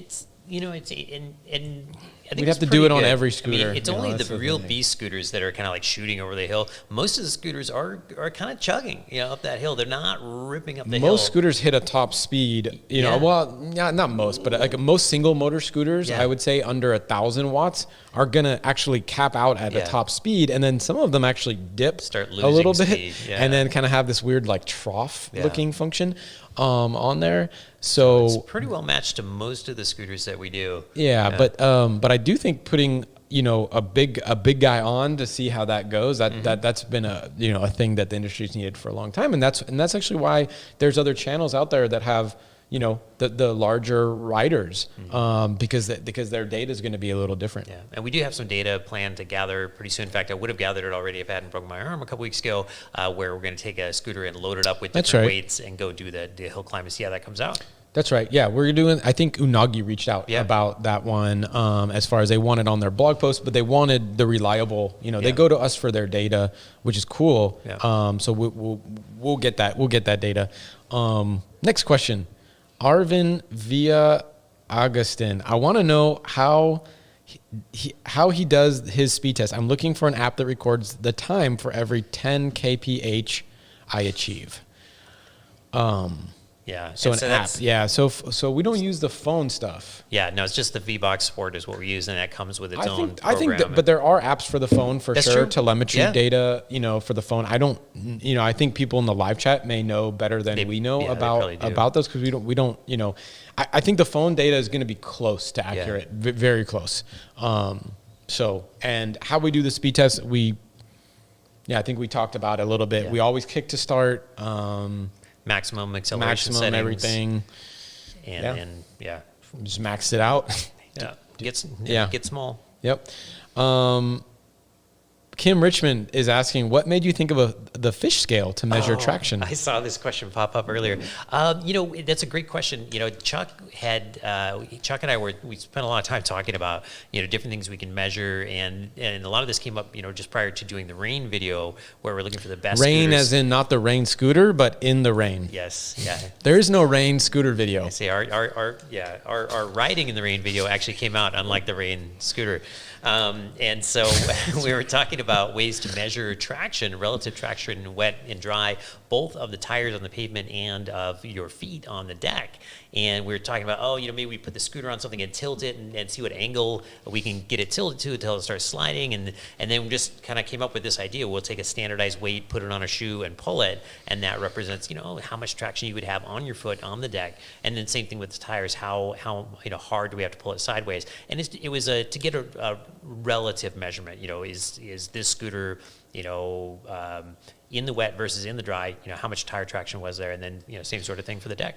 What the coolest thing that you found out to me, and I think if we don't have an article on this, we should have one, and that is like, how much grip do you get on a grip tape deck, a rubber deck, and a hard plastic deck, Inokim Ox and Inokim Oxo, right? Yeah. And I think that I kept asking you over and over. I remember when you were doing this stuff, I come in, I'm like, okay, what did you find today? Yeah. How is it different? And some of them, I don't know if you know off the top of your head, Paul, what the differences are, but I don't have the numbers fresh. We'll get it for but I next do time. remember there's also the subject of dynamic versus static friction. Yeah, that's the a whole other thing. subject That's the we need other to get thing into, is so. that, you know, when you're going on anyway, that wasn't the question. Yeah, we'll get. That wasn't the question, but those were we spent like a month basically making the rain video and developing all these tests that geeking out over made how to it measure into this the stuff. video, but you know, but it's better explained on the website. Yeah. Ted Raimundo, is there a particular route or test you guys do for off-roading tests? So we don't really do off-roading tests. No. We haven't ever really done that. I think that, I mean, I would love to develop something where it's like you got a, you know, dirt hill and you see how it does. It's I think it would be really hard to be objective for a test Yeah. like that. It would be more like, hey, how did it do? And you kind of give your impression. It would because the condition of the dirt's going to change That's the problem. depending on the moisture That's the and problem. who's just been riding there and how much silt they kicked up. It Yeah. would be actually very difficult to test in dirt. Yeah, we don't do an off-roading test, and I think most scooters we wouldn't recommend that. I mean, you can go light off-roading for sure on almost all scooters, actually, right? But if you're getting into, I mean, one of my first falls was into soft sand. I was on the wide wheel. Oh, my. It was so stupid. I was in San Diego on that road trip we did early. I was at Fiesta Island. I was like, oh, I'm going 25. Let me go off into the sand and see what happens. And instantly the scooter just flunked into the sand and stopped, and I flew off. And the scooter, that was it for that scooter. But we had already broken the axle from jumping it a couple nights earlier. So it was all, don't jump on those. Anyway, okay, Bill Barrett is asking, when you refer to eco mode, is this the lowest gear? For example, Apollo City Eco Mode Gear 1. So, Bill, eco mode is actually a mode that's on some scooters, and those are typically the dual motor scooters. It's the orange button that's on the left side, right? So I think it's the It can orange be left one. or right, depends on the scooter. Yeah, I think most of the time it's the standard. It's a The switch. red and orange buttons. Yeah, it's the red and orange buttons. And you But can it's- access that in any of the gears. Yeah. Yeah. And so eco in that sense is on there. Now the Apollo City is not a dual motor scooter. It doesn't have that switch on it. So the Apollo, eco mode, I don't think we would refer to eco mode as gear 1. I don't think we would refer to the City eco mode as anything. And if you found that in a review, maybe just paste that in so we can know. And there what are that some is. single motor scooters that'll use that terminology, like the Air T15, the Yeah. 9-bot that we were just riding has, says eco and drive Some and sport. some do, but the Apollo Yeah. City is not one of Yeah. those. Apollo City has mode 1, 2, and 3 that you can easily get. It does have P settings, but No eco. yeah. So the numbers that are on the screen, I believe most everybody refers to that as gear. Yeah. Okay. And then the little buttons on dual motor scooter, that's Eco Turbo and single dual. Although the weirdest thing is that they're actually like written incorrectly. Yeah. And but everybody uses the same switch. It's like the funniest thing. Fast position is opposite. Yeah. Yeah. So on you push it in to get to the second one. So it says like single dual, and then on the left side, it's actually you have it out to have the second one. Yeah. It's the weird. You get used to it. Yeah. Yeah. It's very confusing. Okay. Ted Raimundo is asking, do you guys do a follow-up test after a certain number of months or miles? It's a good thing to do. Yeah. It would be a good thing to do. Yeah, I mean, we do continue riding the scooters, and sometimes we'll learn new things about them, and then we'll bring that up. If we do a review of another scooter and include that scooter, we'll include the new information. But we don't do typically ongoing performance testing to see if there's any degradation, that sort of thing. Yeah, I think that on the written review, those get updated, like if we find something new. But for video, That's true. There is no 1,000-mile type of content we've done yet, but it would be great to do because we do see differences as time goes on, and that does affect how we rate scooters. And the best scooters of 2021 list that's coming out is really like build quality. Now we have a lot of longevity type data on build quality and on performance, and we're kind of seeing some stuff. So we're integrating that into like a lot of the content we make, but there's no specific 1,000-mile review that we've done before.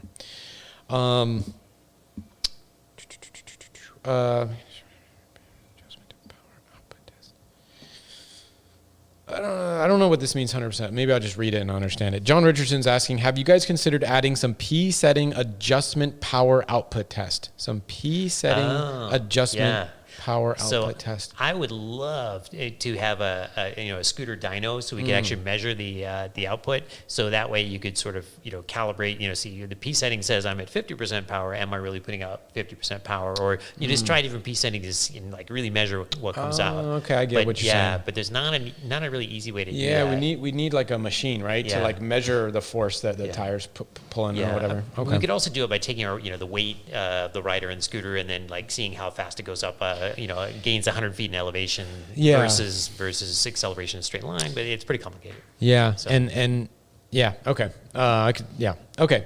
Let's see here. Bill Barrett is asking, can you guys describe range testing? What amount is in top gear, full speed? How often, start, stop, etc.?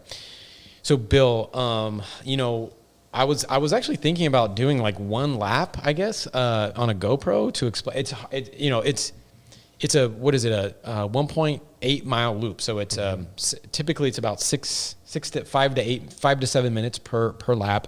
So it's nothing that I could like describe where anybody would want to listen to it, because I could describe every single moment of that thing. I'm sure you could too, Paul, because it's we've done it so many times now. But maybe I'll just do, because I don't know, what amount is in top gears full speed? That's 100%. Now, are we going the top speed? Definitely not, because we're having to stop, right, and start and those types of things. And we're also, trying to ride as we think people would ride the scooters. And so, if we have a 60 mile per hour capable scooter, we're not going to be bombing, through the neighborhood at 60 miles an hour. No. Yeah, we're not quite 60. No. But we'll be, ride just as we think people would, through town. Yeah. We've never, But sometimes we bomb up hills at 30, I'll time the lights for sure. And if I see that the light, is, hasn't been green for a while, I'll make sure I get up there so I don't miss that one. Yeah. And that's what we think. But I think that's how people ride, right? Yeah. And so sometimes we're, on the Wolf King, I'm probably going uphill, sometimes up to a lot. Okay. Let's see here. Zero to Epic is asking, how much do scooters actually regen the battery? Is it worth tweaking the P settings to get more regen, or is it negligible? And this is the best question of the day, because I think not. Yeah. However, Carter Nordium did a great little thing where he used a belt sander to charge a scooter. It's awesome. There's a video clip. And it was, they take a belt sander, and it was because they had a unique scooter and somebody had not sent them the charger for it. So it was actually a practical need. He wasn't just goofing off. Well, I'm sure he was goofing off too, but he was hitting regen. He needed to charge the scooter and didn't have another way to do it. So he set up a belt sander and charged this thing with a belt sander. And so how long did it take? It was relatively fast. I mean, one thing you do have to watch out for, if you use a ton of regen, it can be hard on the motor controllers. I worked for a scooter sharing company. We ran 9-bot ES4s basically, and those only had e-brake. And in San Francisco with e-brake only, we burned up a lot of motor controllers. And it was just because the heat, all the energy has to go somewhere, and if it can't make it into the battery, it's going to hang out in the motor controller and heat up. So I would advise against using a ton of e-brake, like all the time. Well, especially when the battery's at 100%. Yeah. Then right away. Like on the Apollo Ludo, you can't. You really should not be doing that, because their regen is so strong. And we noticed on the Eagle Pro that it would shut off the regen. Oh, so my gosh. You get really different brakes. It was a little dangerous too, because like I remember at 100%, if you use them, and then it would all of a sudden cut off the e-brake, and so you are used to slowing, and then all of a sudden you get shot forward. It's a little crazy. Anyway, to answer the question, I think we need to do this test. I think we need to do it. I have a test in mind because we have I think. Oh, I know. Well, what's yours? And I'll tell you mine. One of the scooters, I think it might be the Turbo or it might be I think actually the Highboy has a mechanical brake, and then it has a pure e-brake. And the test I was going to do is to only use e-brake on one run and only use mechanical and do a full range test on both. So similarly, the Xiaomi M365, before I did the range test, that it pulled out. Yes. And so I didn't fix it before the range test because I was busy. Just disconnect the cable. And I ended up just using regen only for the entire range test. It got 14.6 miles.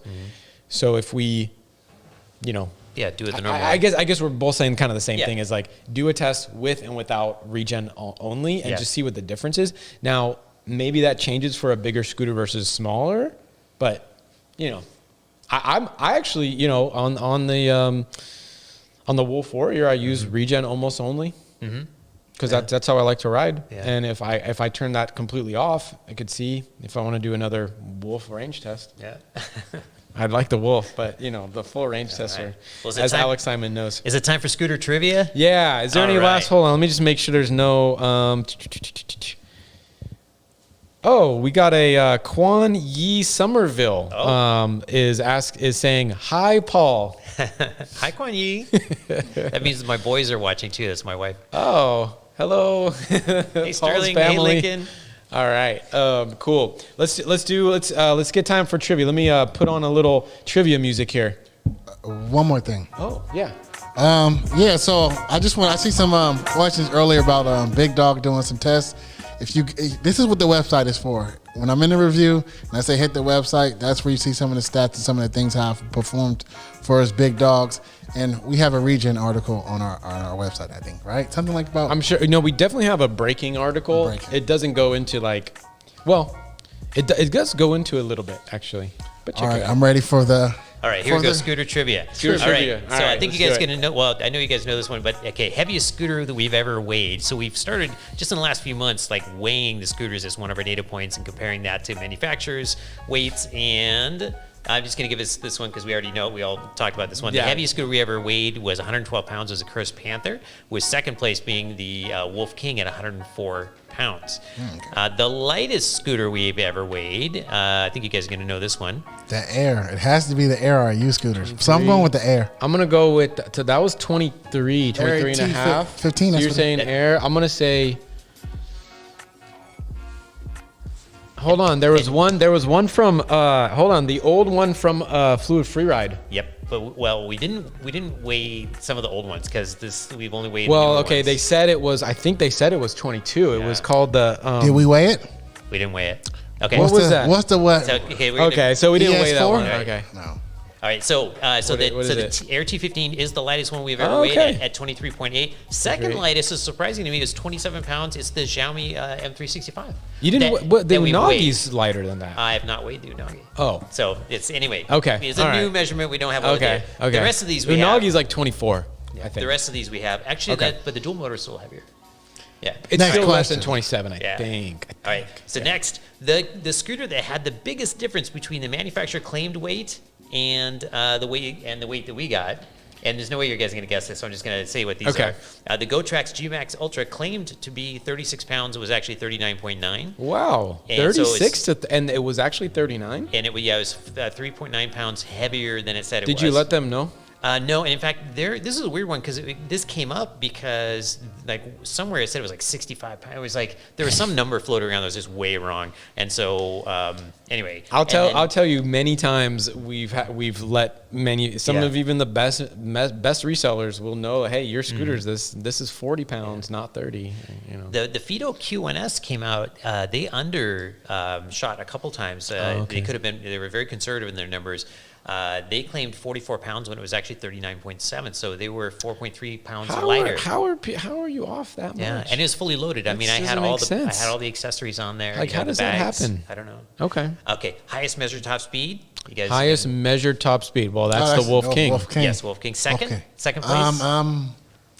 Oh, and the Wolf King was 59.4 miles no, per hour. no. Second The is going to second is be the Curse Panther. Eagle. Yep, Curse Panther. Curse Panther. 47.5. Eagle's third. Okay, lowest measured top speed. This is pretty Oh, recent. Air T15. Yeah, Air The T15. Air. That's 12.4 miles per hour for Yep. the Air T15. Yep. Second lowest speed we've ever top GoTrax. The Fido. Oh. Chuck's got that one. Dang. GoTrax GXL Commuter V2. The V2. 13.5 Yeah. miles per hour. Yeah, they overspec they say 15. None of them go 15. Okay, here's a fun one. GoTrax doesn't go 15. They just say. Play the Anyway. trivia song again, Chuck. Oh, sorry. Okay, so here's another one. So you guys are going to get this one. So the longest range ever measured, of course. E-Move Cruiser. Yeah, E-Move Yes. Cruiser E-Move 50.2. Yeah, Okay, for so sure. number 2 is a new The one. Wolf King. Well, So it was the Wolf Warrior was the Wolf 11, Warrior but we're in single changing motor. that because I did that test in single motor. It's Yeah. the only one where I was like, oh, I don't think people are gonna ride in dual, but after riding the King, Yeah. So the now Wolf Warrior 11 is easy peasy. The new second place holder for longest range is the Inokim Ox-O. Yeah, the Ox-O, Yeah, baby. at 36.6 miles. That's my ride. Yeah. Okay, lowest measured range also The air. the Air 215 is just nailing all these categories. 4.5. 4.2. 4.2. Yeah. Now this Jeez. is a fun one. Trina pointed this one out to me. That the second shortest had more than double the range of the Air 215. And That's the it's not the Unagi. It's the Unagi. booster rev. Nope. No, it's It's ES2. no. It's not the Unagi, right? No, It's no. hold on, I get it. Glion Dolly. Nope. It's Fluid Freeride. The City Rider is 8.5 miles, but City still Rider, okay. more than 2x what the T15 Air did. Okay, shortest braking from 15 miles per hour. We did this one recently. Oxo? Oxo. That's Oxo? correct. Oxo is number one at 8.6 feet. And number 8.6. two, we also did this recently. Second. The fastest? Wolf King. Apollo No. Pro. Oh, Apollo Pro. That's right. That's right. 8.8. Give me a chance to guess. Sorry, a I'll little get slower that. now. Getting all excited. Okay, the longest stopping distance of any scooter we've ever tested. Glion Dolly, the 22 original. No, they had no brakes on it. Yeah, it was 40 44? 40. 40, Whoa. 40.5. 40.5 feet. Yeah. Yeah, well, Now we're getting to did they have the foot brake on that? I don't think I they don't had know. the foot brake yet. yeah. I don't that one lives at Trina's house, I think. I don't think I've seen that one. Trina, does that thing have the foot brake? Because I know they updated it with the foot brake and I think front suspension. We don't have the new one, but on the original one, Trina's in here. Hey, people are guessing. That's fun. Okay, I'm going to get into some of the weirder specs Okay, now. cool. All Let's right. go. Highest handlebars relative to deck. Wait, so the longest stem length? Yeah, so this is Longest stem length? longest. Yeah, so when you're standing on it, how far you're. The 9 Max. Wait. So hold on. Yeah. What does that mean? So The from longest when you're standing on the deck, how Yeah. high are the handlebars off the deck? off the deck. Okay, so Yeah. The E-Move Touring. the longest one is the It's a weird L9. Oh, Chuck nails it. It is Right? the L9. Yeah, at remember 40 when we did that one? This is fraud. At 41. I swear. Where's the recap? No, I swear I didn't. I didn't know. turning I my swear, no, you computer didn't sideways. tell. No, you didn't tell. I didn't know that was even a question. Yeah. I didn't sneak a Yeah, so peek. 41 and a half inches. In fact, I remeasured it today. To make 41 and a half. And second place really surprised me. What do you think the second highest handlebars? You're not gonna. You're not gonna get it. It's not the 9 Max. No. It's a recent scooter. It's a recent scooter. The Yeah. Ghost?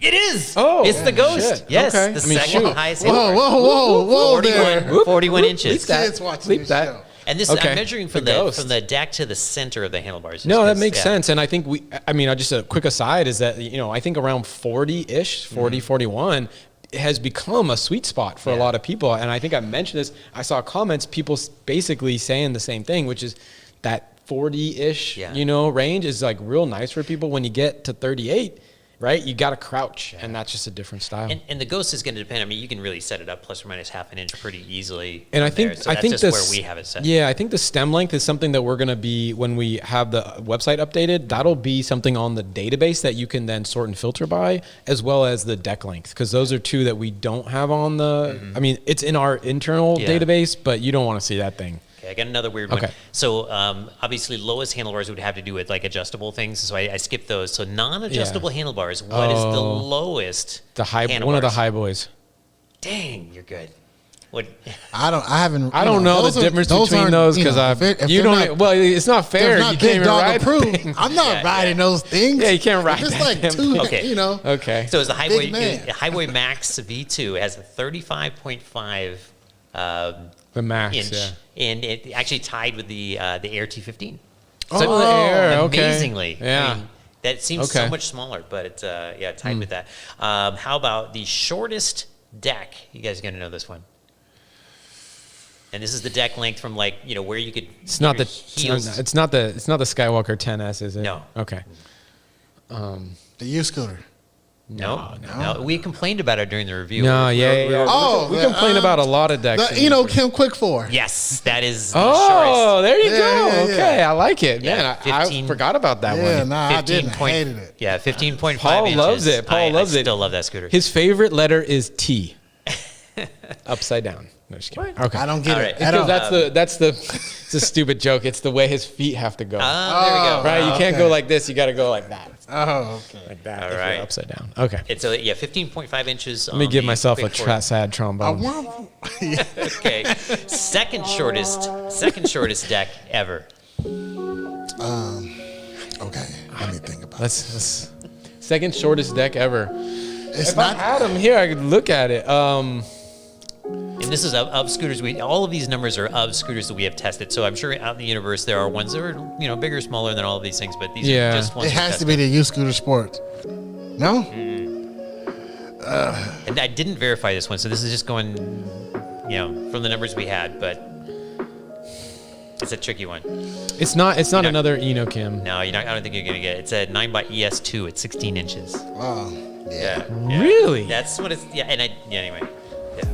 That another reason why I'm gonna hate on that scooter. Okay. Longest deck.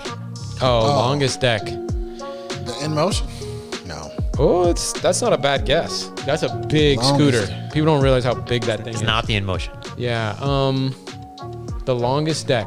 Biggest or longest? Longest. So longest, yeah. Longest. The E-Move Cruiser? Ding, ding, ding. Touring. They're touring. The touring, yeah. Yeah, it's The Cruiser. touring or the No. cruiser? The touring. Or the Cruiser. The cruiser. The Cruiser. The You got- longest, really? You got number 1 and number 2. It's touring. It's Cruiser, touring. No way. Yes. Yeah. Cruiser's 23 inches. Touring is 22.8. Wow. And now here's a weird Wow, one. two of the longest decks are both Voros. Now here's a Both E-Move. really Okay. Here's a really weird one.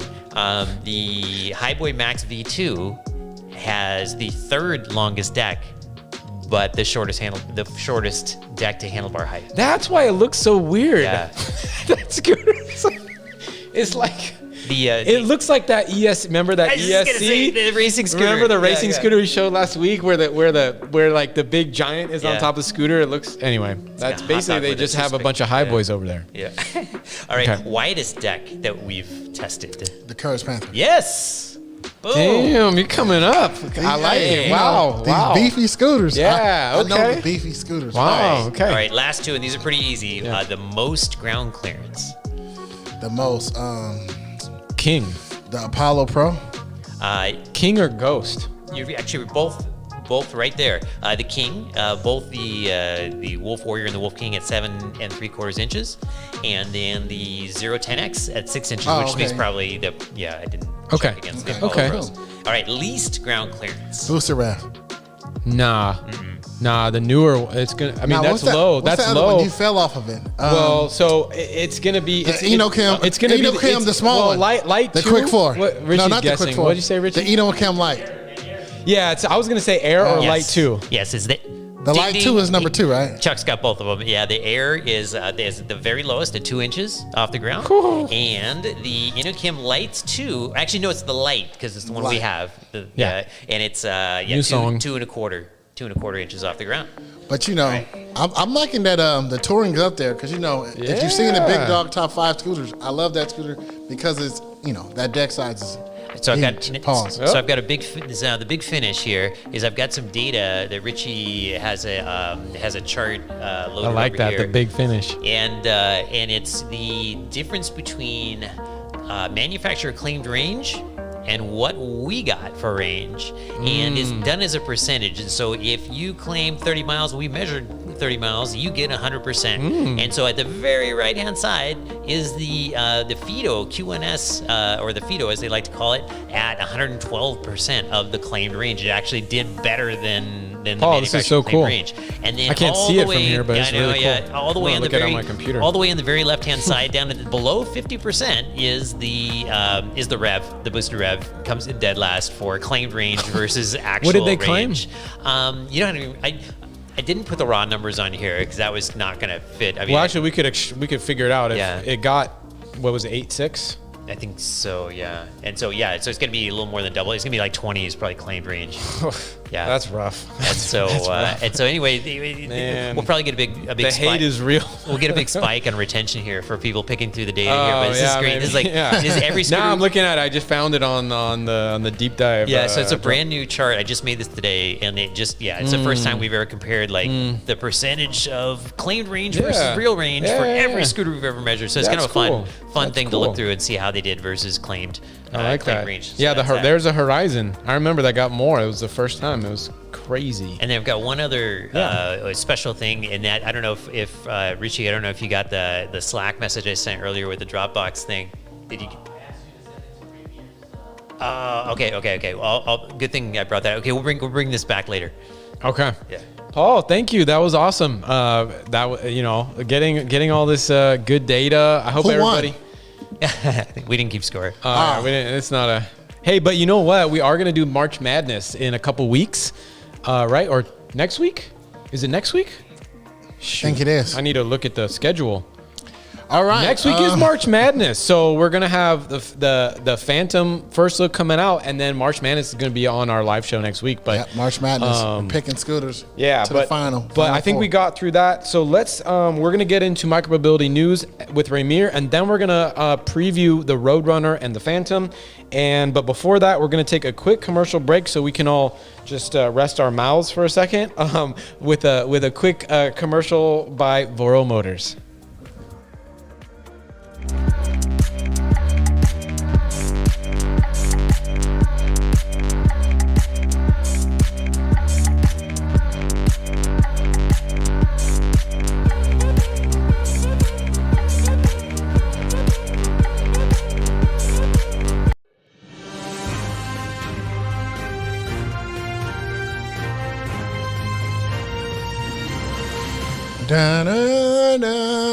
I know it's normally me and Chuck, but we're gonna bring Paul in. Start it off with Paul. All right, I got to shift gears here. I was in the wrong document. I was Whoa. I was still over on my. You want? Here you want? No, I'm good. I got it. You got it? Yeah. So let's see. So we've got an article about how Elon Musk is revolutionizing revolution engineering, electric scooter batteries, pioneering a new energy storage innovation. And so basically, this is a structural battery pack. This is kind of funny to see. This is like a lot of things we saw happen for combustion engines. We're starting to see happen for electric vehicles. Ducati and a lot of other motorcycle manufacturers have been doing this forever, where they take the engine and use it as part of the frame. And now we're doing this with battery packs. And so when I first heard about it, it seemed like a really strange thing. Is like, how is that extra? How are we gonna using the battery pack as a stressed member as part of the frame? How is that going to make it better? But the numbers that they claim to get some really significant weight reduction, and they get some some real benefit out of it. And this came from an article written by Bird. And so hopefully we'll see some of these benefits, flowing into scooters. We'll see some honeycomb framed, carbon fiber scooters with the batteries jammed in there really tight, and so it could be some cool stuff. So it's fun to see. Obviously the car market's got a lot more money. There's a lot bigger market, and see some of this technology making its way over to us with time. So it's something to look forward to. All right. Thank you, Paul. Next up, lithium-ion battery technology. So, from time to time, we'll hear about new technology that may or may not actually, come out into like real products. But, this is a new technology that is supposed to extend the life, your maximum, capacity of that battery up to 5 years. So they're saying this new material, which I'm going to say is called bisamino phenaquinone paraphenylene copolymer, BP for short, is a binder that allows a battery to maintain 95% capacity for more, and this is the kicker, right, for more than 1,700 cycles. So all the best batteries that we talk about, I think they say like 300 to 500 cycles, which is why we say like, 1 or 2 years, right, of daily recharging, you should be pretty much fine. But this is going to extend that out, 3x, 4x, whatever it is. So, another, interesting thing. I mean, lithium ion batteries are kind of the main reason that, and the hub motor, the electric hub motors that we have is why scooters are where they are today. And so and the most expensive thing, right, for scooters, right, one of them is that battery. So anyway, it looks real interesting. Nice. Next up, so yesterday was International Women's Day, so we have an article. Hey. So, women on wheels. Shout out to all the women that are watching. Yeah, shout them out. And, Trina was in this event yesterday, and they talked about a few things. Leaders in the industry discussed what keeps women from riding PVs. Can you This is based on a study. Go ahead. What do you think it is, Chuck? What do you think it is? I have the answers here. It's safety and the ability to transport children, and that's what they, it's a panel of women, and that's what they came up with. So it was nice, and they're just trying to encourage more women to be, a part of the micromobility. Yeah. I think safety for scooters, and also for sure, even more so, safety in terms of the infrastructure. From what I've heard from women in this panel, especially, it's like you need infrastructure. Like they're talking about being right next to cars going by.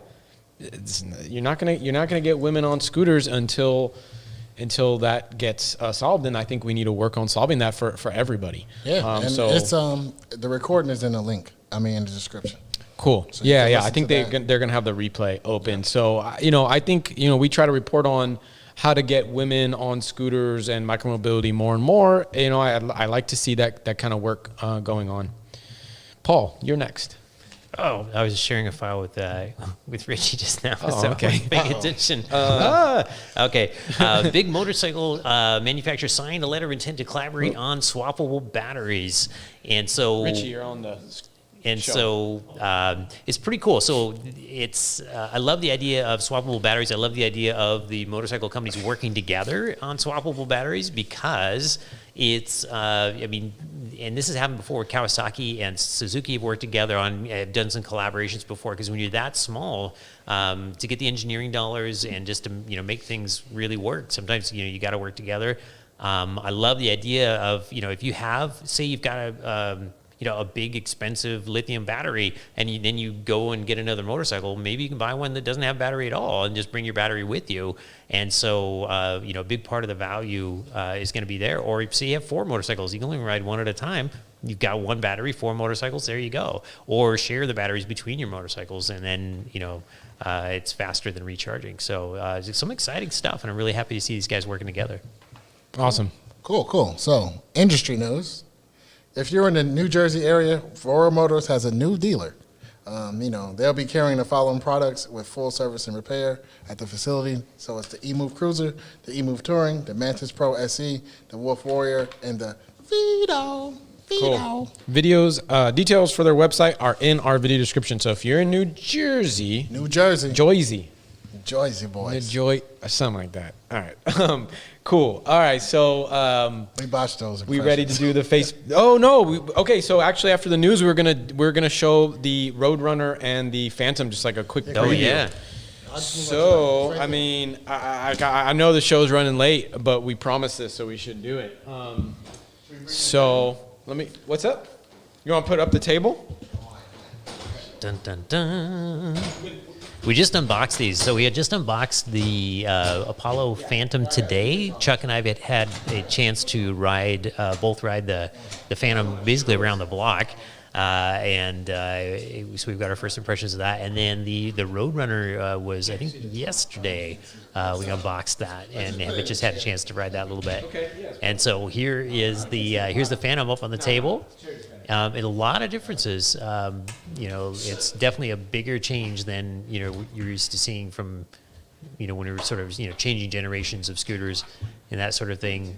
Probably the largest of which being the new display. Can we see the display? Can you guys see it? Nope. I'm gonna so check out the stem though. The stem, first of all, well, I mean, you guys get to see it first, but like the stem. Oh, there we go. Yeah, the stem is like a totally new design. It's a triple safety mechanism. Was not expecting this. Was expecting something like a claw style, but it actually has a pin, so you can be like super secure in that. I do want to show the display because it's maybe now my favorite display like ever. See if there we go. So it's slick. It's bright. I mean, this is what the scooter. This is like the bee's knees. Yeah, when you take photos, the scooters is what's going to be looking pretty slick on on there, and it's huge. Man, I'm losing my voice. So super nice. You can adjust it. You can tilt it. You got a light right here on the front. So we've been asking for high mounted headlights for a long time. It's got it. It's got the turn signals that actually work. I don't think you can see turn signal. Oh, still can't see it. Wait, it's this side. There it is. Boom. And it's actually, like this actually, someone might be able to actually see the turn signal. Yeah. Anyway. And absolutely enormous brakes, 160 millimeter rotors by 2 millimeters thick. Just huge brakes. Can you see that? There they are. Yeah. And they're It's not. also 72 pounds, 71 pounds, 5 ounces. Yep, 71 pounds, 5 ounces. We weighed it today. It's got nut brakes on it, which we like a lot. Yeah. They're really nice brakes. And, but yeah, we're just getting to know it. Just really looking, haven't done any testing on it at all. And I mean, it's got all the features, and also it's got anyway. Yeah, thumb throttle. There's lots to like, Yeah, and we're just really looking forward to testing it. Talk about for this. Yeah. And now here comes the Roadrunner. So this is a little heavier. I'm gonna go 2 chairs. Let's do 2 chairs. There we go. Smash. Yeah, get that out of the way there. You don't see the Roadrunner too much. Oh, there we go. Yeah. Oh. Steph Curry takes a dive. Yeah. So Roadrunner, removable battery, thumb throttle, and these thumb throttles are ergonomic. Actually, they're not the not so good ones. They're pretty darn good. So anyway, this is probably kind of a janky way to show scooters. It's fun though. Maybe we just. I love the way for a minute. I love the way the thumb throttle rolls on the Roadrunner. I'm trying to yell on there. All right, Chuck's coming back. Let's just get back to the normal. Yeah. Both of them. The thumb throttle is killer. I mean, Somebody commented it looks super solid, and it is super solid. the Roadrunner. The Roadrunner, Yep. yeah. Yep. Absolutely. I mean, it could use some rear suspension, and the seat feels like a saddle. So if you ever rode a horse after not riding a horse for a long time, which is most people, You're definitely gonna have to keep an eye out. You're gonna have to keep an eye out for bumps and get out of the Yeah, saddle. actually, you know what? Just like when you're riding a horse, like you actually do want to do like that. Lift What do they up. call it? The opposite. You do like the thing where you're like opposite of the way the horse is going, and so actually I get up on the little kick things. Provide your own suspension. Yeah, you kind of do that because especially on the bumps, right? You kind of get launched a little yeah. bit. But besides that, I mean, it's a super solid. That Roadrunner is solid. The Phantom is gonna be. I predict that will be one of the top scooters this year. So, I mean, it has every feature that you want. It has speed, and the way that it rolls on the accelerator is so nice. I mean, we didn't ride it yet fully charged either. That's We true. just got it, and we just literally put it together and took it out. Deck looks great. Yeah. Like they have their own Apollo name in rubber inlaid in the deck. It looks really good. Dual charging. You can fold the stem down and it locks in, and the stem is not going to give you any wobble like the older stems are really hard to get the wobble out with a collar style. They're finally going to a non-collar style, which is like really, really smart. And it just came out of the box, and the stem felt good. I mean, we kind of looked at it. Oh, look, we can adjust it, but we don't need to. We just it's adjustable. It's got the little good. claw on the back, just like the Segway 9 Max, just like the Inokin Moxo. It's like that's the style that we need for scooters, and like they're doing that. Turn signals, and that thumb accelerator is in the right position for me. I mean, I'm. Did you get on it yet? Which one? Phantom. No, not yet. Okay. Yeah, sorry. We hogged it. We you hogged got it. We it. literally got it like a couple hours ago. Anyway. Where's Chuck? So He's on the Here it fence. goes. I'm pulling rank. I'm first. No, I did Come do on. that. I totally did that. Paul lifted the box inside the thing. No, I'm joking. But we like Anyway. our favorite. No, I'm just joking. Yeah. All right. So so it's good. It looks real good. We haven't done any testing yet. I see a bunch of comments about it and everything. Sorry, we Well, we'll have took a so video long. out soon. Yeah, we're we have gonna our have first impressions. First impression is going to come out Friday, most likely. And I mean, I'm just looking at it. Just look over there, right? It looks like a dang alien. It looks like an alien spacecraft with the display like that. It's just it's like the marquee kind of signature of that scooter is that display. Anyway, So there's a lot to look forward to, I think, this year in the PEV electric scooter market. I mean, it's an exciting time. Okay, and with that, we love our Facebook community, and now it's time for the Facebook giveaway.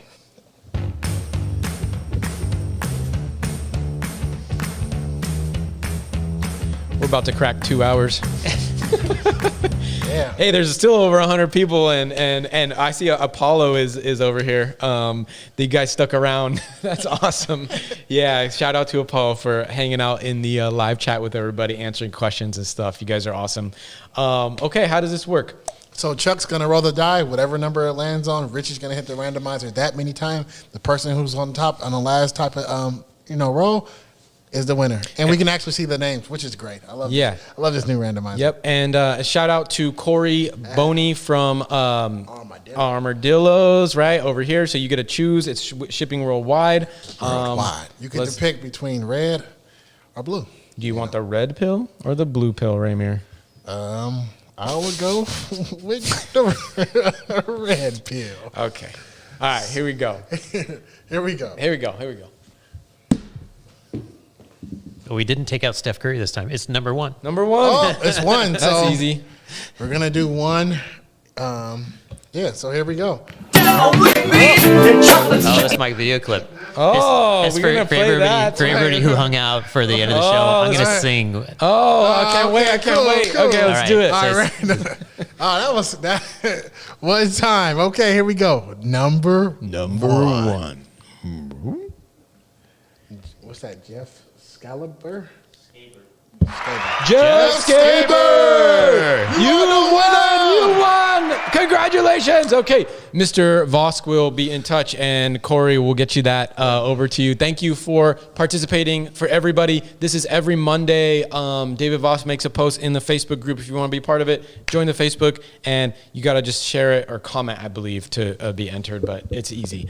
Okay, we have a... What's going on here, Paul? It's the 1 minute 30-second mark is where we want to be on this one, and it's just a little clip of it's for PEV Riders Club. Patiently waiting for some rapping or some music. Cool. This is for you. Let's see if we get it here. Well, let's see if we can let's scrub it to the.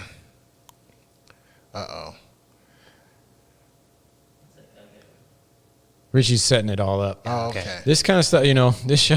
Yeah, Shout out to Richie for basically everything you see here and every camera angle and all the cameras themselves. That's all Richie. So shout out to Richie, man behind the cameras there. And he said 4 to 1:30, right? Yeah.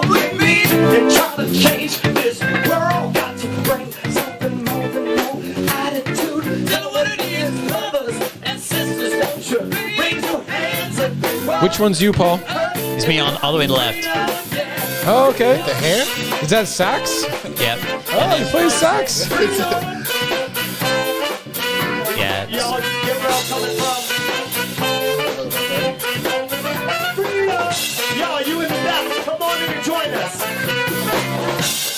I don't know if you pop ahead to the 1 minute 36. Come on in and join us. That's Paul with hair. Yeah. Oh. I want to see some light on you, Paul. Yeah, that is.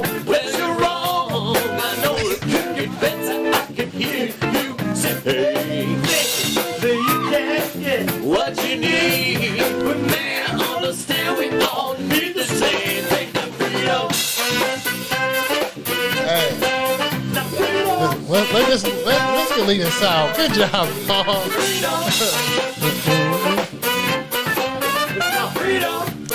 You got a full throat too. All right, I think it's enough of that. All right. Wait, let it keep playing. They can bring us out. This could be the outro music. This could be the outro. Yeah. There we go. Stop, huh? All right. Okay, we stopped it. All right, so guys, That's it. We made it. man, longest show we've done in a long time. 2 Yeah. hours, 2 minutes.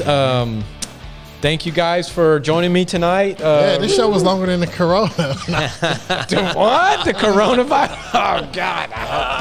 Anyway, so look out for the Phantom First Look coming out on Friday. We've got a 9-bot Air, just a shorty video coming out, I think, tomorrow morning. If you're on Facebook, sorry, not Facebook, just hit the bell notification. You'll get all that stuff. Next week, we're going to do March Madness. So in honor of March Madness, we're going to do a tournament of scooters and have the audience vote. And we're going to start with a bracket, and we're going to debate scooters with the audience voting for which is the winning scooter. And we're going to get down to a single winner, I hope. I think this is going to be really fun. It's going to be March Madness Scooter Edition. Nice. If anybody hasn't checked out the website in a while, go have a look. It's pretty different over there. The T15 Air, a bunch of really good stuff. Yeah, awesome. All right, guys, until next time, good night. Ride safe. Don't forget to wear your helmet. Good night. Peace out. Pyaw. Pyaw.